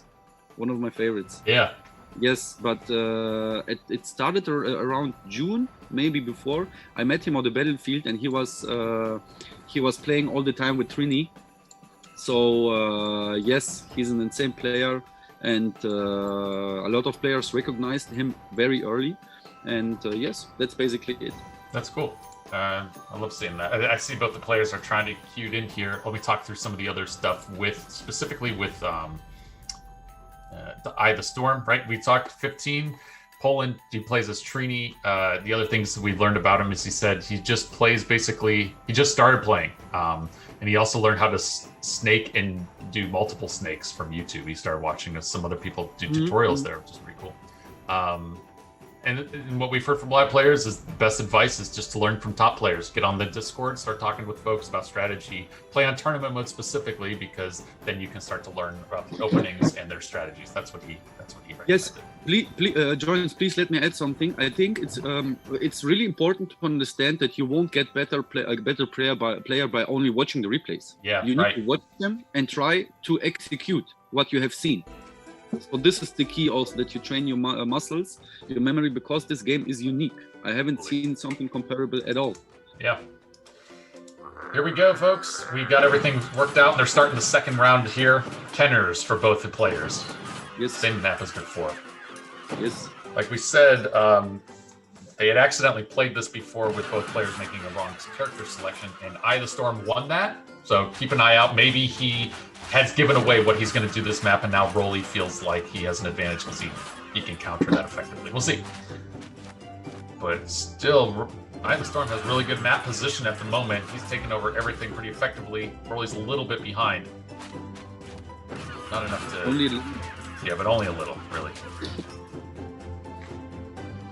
You're still behind a little bit, but right now it's kind of interesting, because I see it's again the time I see Eye of the Storm is not upgrading all his villages. I don't know if it's a tactic or something, or if he's not doing it, but of course I guess it's some kind of a tactic. Honestly, I think it was because they just played before this and they knew. Yeah, he basically didn't want that to happen, which just happened. And, oh man. He didn't want to get goaded into attack and then lose it, and that's kind of what happened. Now Eye of the Storm has an opportunity here if he can defend against this, but there's the bomb, gonna lose that forge. Here comes this counterattack. Eye of the Storm's gone. Relly takes this one. Damn. I feel sorry for Storm. I really feel sorry for Storm right now. Yep. He turned the game. He was losing at the first part of the first half of the previous game. Yeah. And right now he lost it completely. So it's kind of really disappointing. But Eye of the Storm, I do trust in you that you will stay confident and will proceed from here on. Yeah. It's a bummer, I know, but it's best of 9. So totally. Keep it up. Keep it up. It's not like normal where we play best of 5, and a one-game swing like that is huge, right? Best of 9, you can let this one be like, you know what?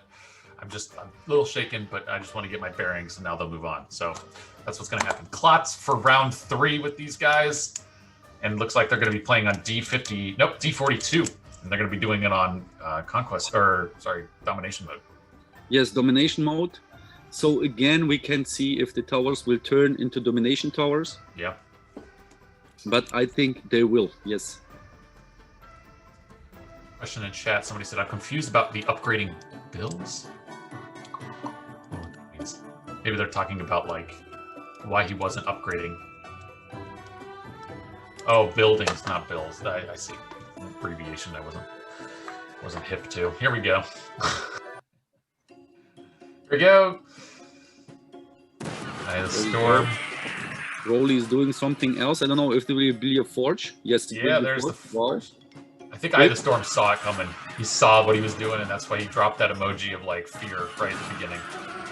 He's like, oh god, I wasn't expecting you to go so hard for that domination tower. There's a drain from both of them, just to make the unit production slower. Yes, I'm kind of excited to see what will happen next, because it's not the baddest opening what Relly is doing here, but the 500. Relly's got such a great opening. He's got so much more unit production because of that bottom, or because of that top domination tower. I think he's gonna be fine. Oh wow! Never mind, baby. Oh, very good.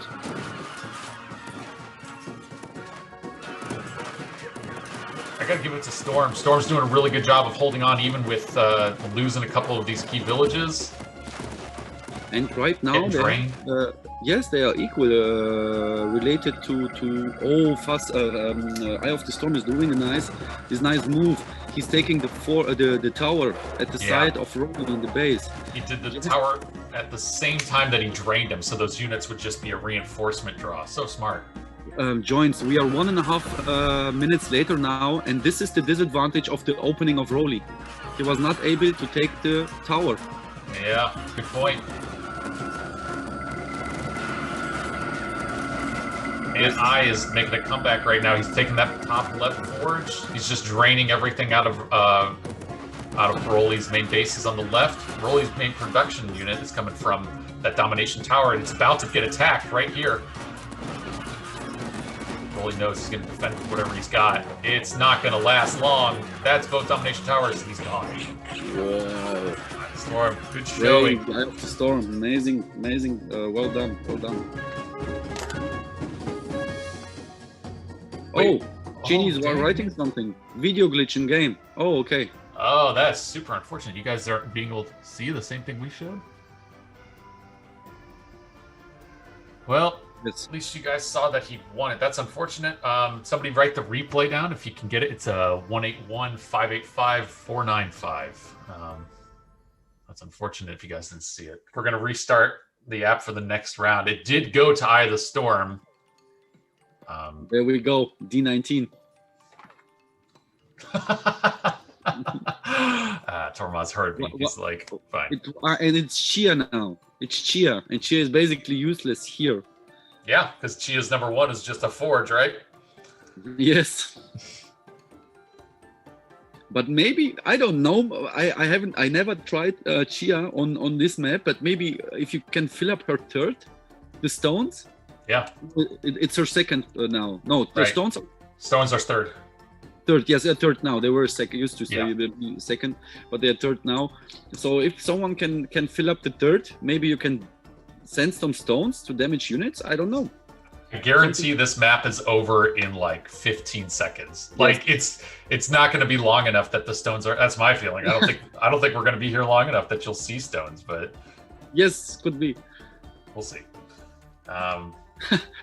You can convert your own last unit to a stone, then you lose. Yeah, right. Also an option.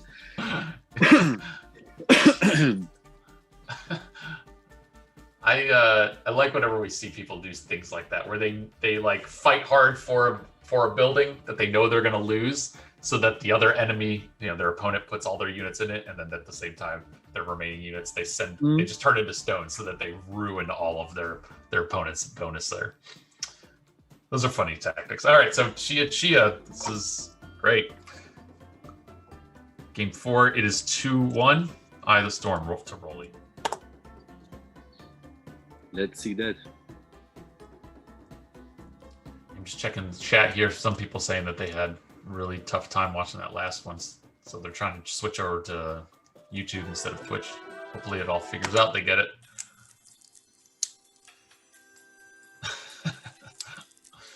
Domination. Here we go. Oh, it's on domination. So you can't even take those middle towers because they're not even freaking. Oh God, that's what they're going to go for. They're not going for the back line. They're really going for. Oh, it's domination. Why wouldn't you? Wow, what is Relly doing here? Wow, Relly, well done. Was also very tricky. Yes, clever. He forwarded some units to the base. 21 seconds. Yes. So crazy. Ash is happy now.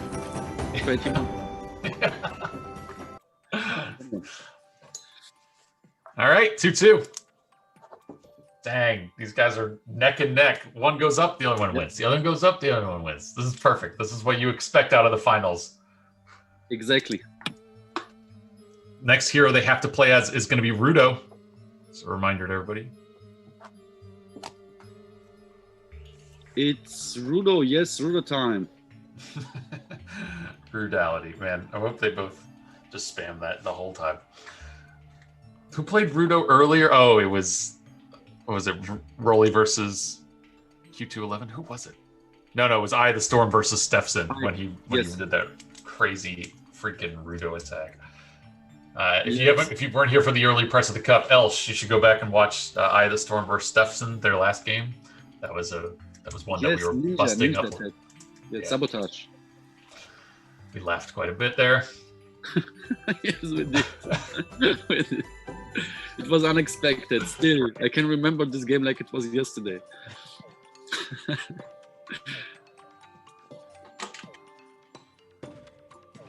Let's see.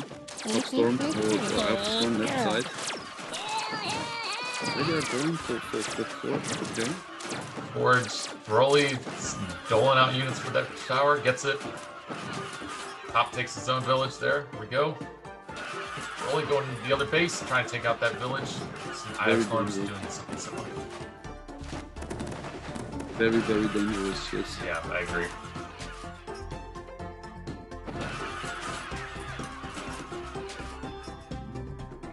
Alright. So basically the same positions, and again, Eye of the Storm is not upgrading the villages. This is why Relly has slight advantage of 1 star. So I hope Eye of the Storm will recognize that. He's got something brewing. You know, he usually only does that if he's waiting for an attack that he can just spend the units instead, you know? Definitely there's a pattern. We need to figure out which one it is. Interesting to sacrifice that forge for... Okay, they're just cycling right now to build up morale. Drops a forge in the background. Yeah, Eye of the Storm, perfect move, perfect moment time. Drops that forge and goes right for the front, uses a second to build it up. Okay, defense. Good defense. Relly wants it, and he's just going to spend as many units as he can to try to take it. It's not going to happen. Now he's got all this. That's really dangerous, yes. His own amount of defense right there. Okay, here comes a big reinforcement pushed by Eye of the Storm into the center tower. Sends him up top. Able to defend against Relly. Here we go. Relly's going to try to go for that top village. Takes it back. Back to equal standings. Yes. It was nice how Relly got the village back. Oof. Here comes all these units in the back. They're going to go for that bottom forge. No, they're not. They're going for that that back village and the middle village. Very nice. Relly, very nice defense. Just keep it up. You can keep draining morale if Eye of the Storm keeps trying this out. Here we go. Here's a push to take that top one. Gonna be able to take it away. Here's the ninjas. Oh, no. Loses 4. Okay, here's the get it back. Again. There's that get good. There's the get good, but can he hold him? Snap. This was very, very, very, very, very unexpected for Relly at least. Oh God, Relly. Can you Man. all that that huge momentum shift where suddenly you gotta regroup, you gotta upgrade, you gotta do whatever you can to get back in the game. And right now, Eye of the Storm has so much unit production right now. It's not looking good. Here we go with the rush. They're gonna go for the back. Takes it up, but it's a temporary take. Can you use that to your advantage? You lost it. Snap. No, that's over. Relly was actually in a very good position and was not expecting to be rudoed. There it is. This is going to be a fight. Oh my God, he wins it with a ninja. Yes. He wins it with a ninja. Respect for Eye of the Storm to do that the third time. Oh no, the second game, but 3 ninjas in general. Yeah. Hate that. What's the score right now? It's 2-2. This is 3-2. Yeah, I just won his 3rd game. So if they're gonna follow suit, Relly's gonna take this next one. The real Fungus Gone says, "I'm honor bound to root for Relly since I screwed him as a partner in our tournament." Let me fly over the comments, please, the past comments. Chinny, actually, maybe you can write it to me. Which shirt do you mean? Which I like. I read it before, but I don't know what you're talking about. Which shirt? Have you been talking about some shirt joints? Shirt? What do you mean? Shirts? mushroom shirts or something. I can't remember, but I have seen that Chini was writing that in the comments that I must like this shirt. You really but I don't love that shirt, right, Benzo? What are you talking Yes. about? I don't understand what he's getting. He's probably making some random joke. Also, did one of us misspeak earlier and say Eye of the Shadow? Because I saw everybody laughing about that, and I can't tell if somebody in chat Can be Eye of the Shadow. Ah, Chini, now I understand. Yes, yes. Thank you, Chini. I will tell you next, maybe, but you can click on the link. Oh, nice! Eye of the Storm has the skin of the new skin. I haven't seen it.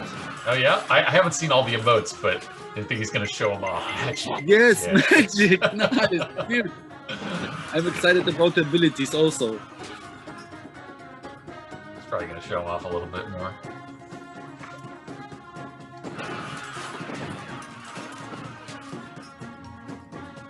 This is also actually a very interesting map. I learned some interesting stuff from Cheese on this map, Cheeseburger or J Park. Yeah. And it's kind of divided. You're not. It's kind of difficult to know when you're on the blue side, on the right side, for which tower you will go, for the top or for the bottom. Yeah, I see what you're saying. There we go. There's the first fog of war put down. Second one too, just to slow down those units. Neither person knows where they're going. Looks like they're coming around. They're going to go for the back side, the second village. Will Storm have enough time to defend against this? Yeah, looks like he will. Oh no, he's taking the second. He took both. Yes. At this point, Relly. Oh wow! Hypnotist taking him out. Gets a village right in the middle of Relly's base. Gets a little bit stronger footing. Okay, there's the number 4 drop down. The force field. This is looking bad. Looking bad for Relly. Yes. But who knows? But there is a delay again on Relly's. Oh, okay, no. I had invisible units. I see. Oh god. It's hard. Relly's in the defense position. Yeah, he just has to defend right now as best he can. There we go, just a sight of how many units are in each of those. Wow, quick. I thought this game would take a little bit longer on this map.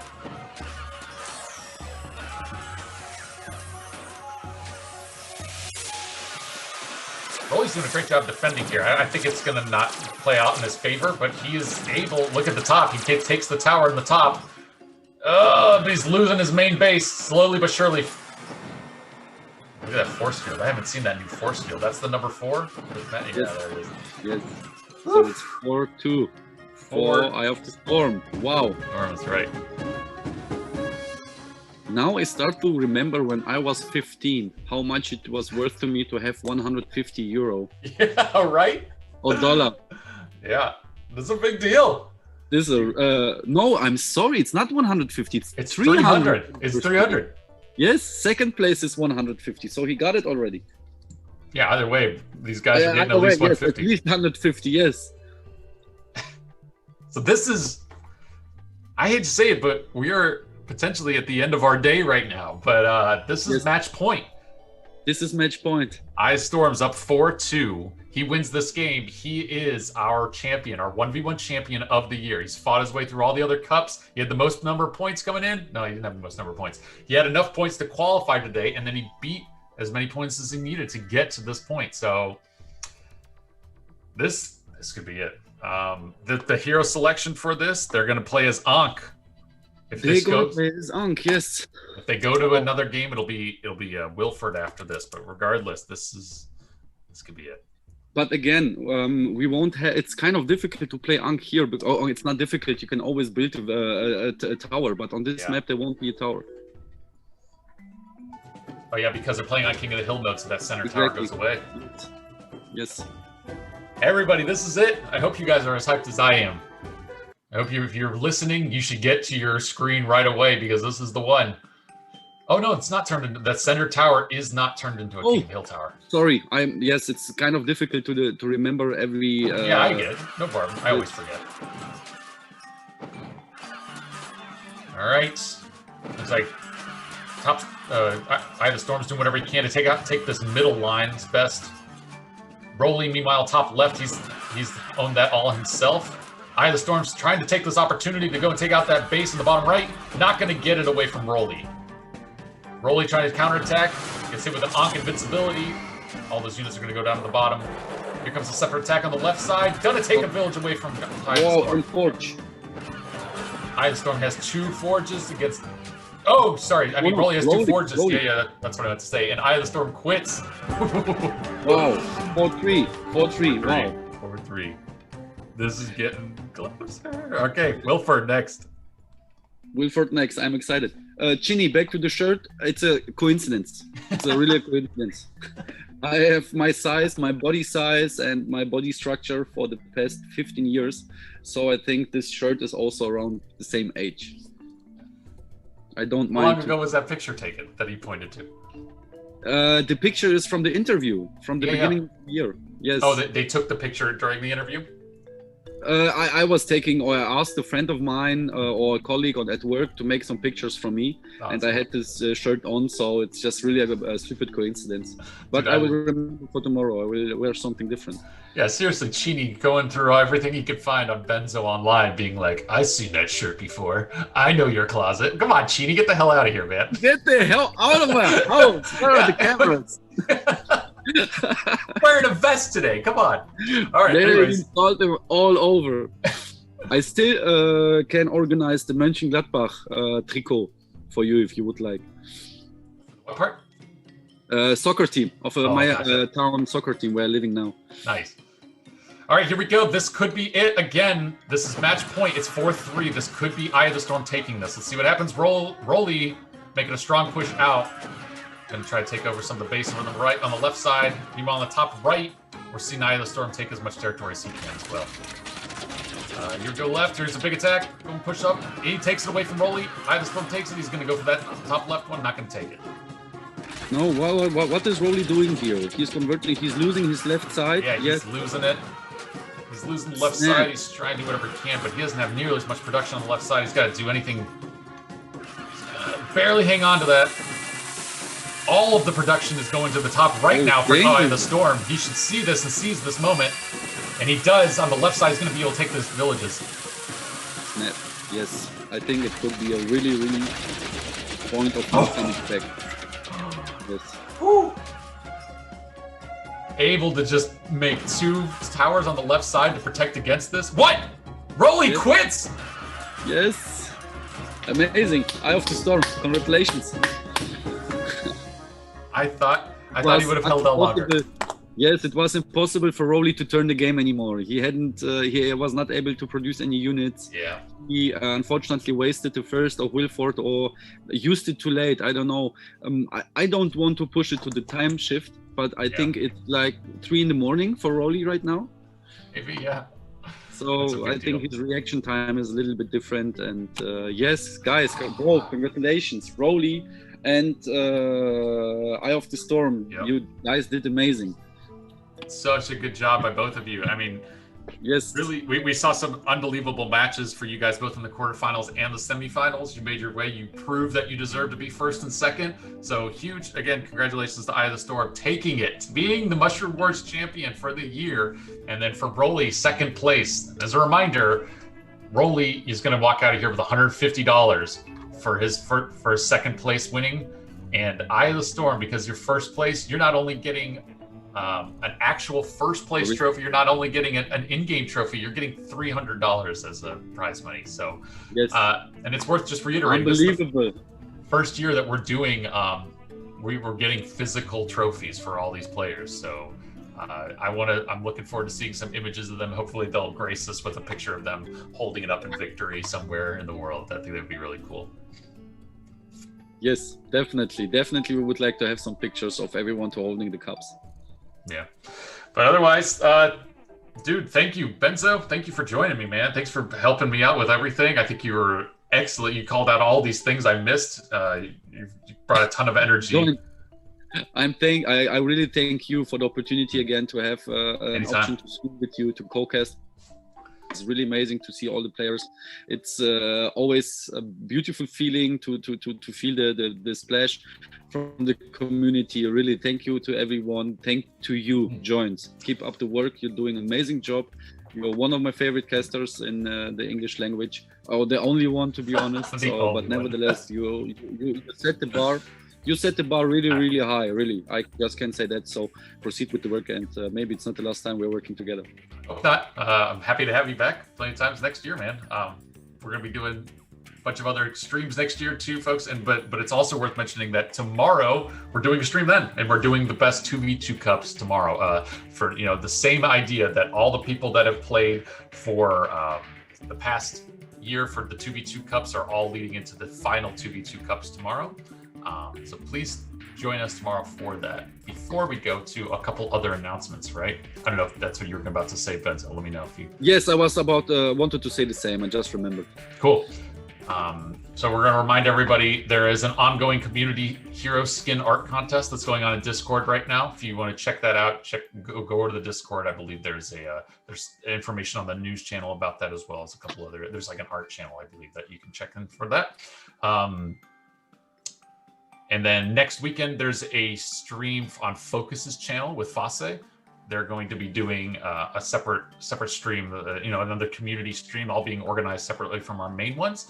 And then also another stream, another tournament that's coming up is the CIS stream in the 1v1 Cup stream that's going to be later in December. So if you like the 1v1s that you saw today and that's more your style than 2v2, definitely keep an eye out for that. Again, all the information's on our Discord, so you can see that there.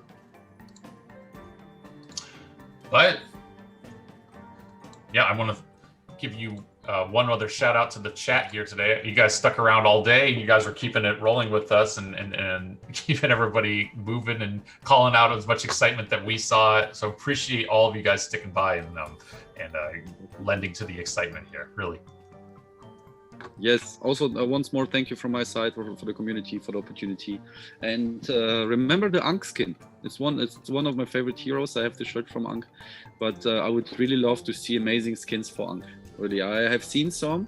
I remember, I forgot the name, but it looks like a knight or something. I like that very much. Maybe we can go towards Dark Knight, so more heavy, but it's personal preferences, guys. Everything what was posted on Discord in the arts channel looked good, looked funny, looked amazing, and unique. By the end of the day, unique. So nice done. Very well crowd work. Yeah, I'm checking out. I haven't looked at them before, but there's so many good ones. There's some people that made like a Freddie Mercury Ankh skin. There's like an Iron Man version. Oh, there's a really cool one by Matrix. He did one where he's Predator.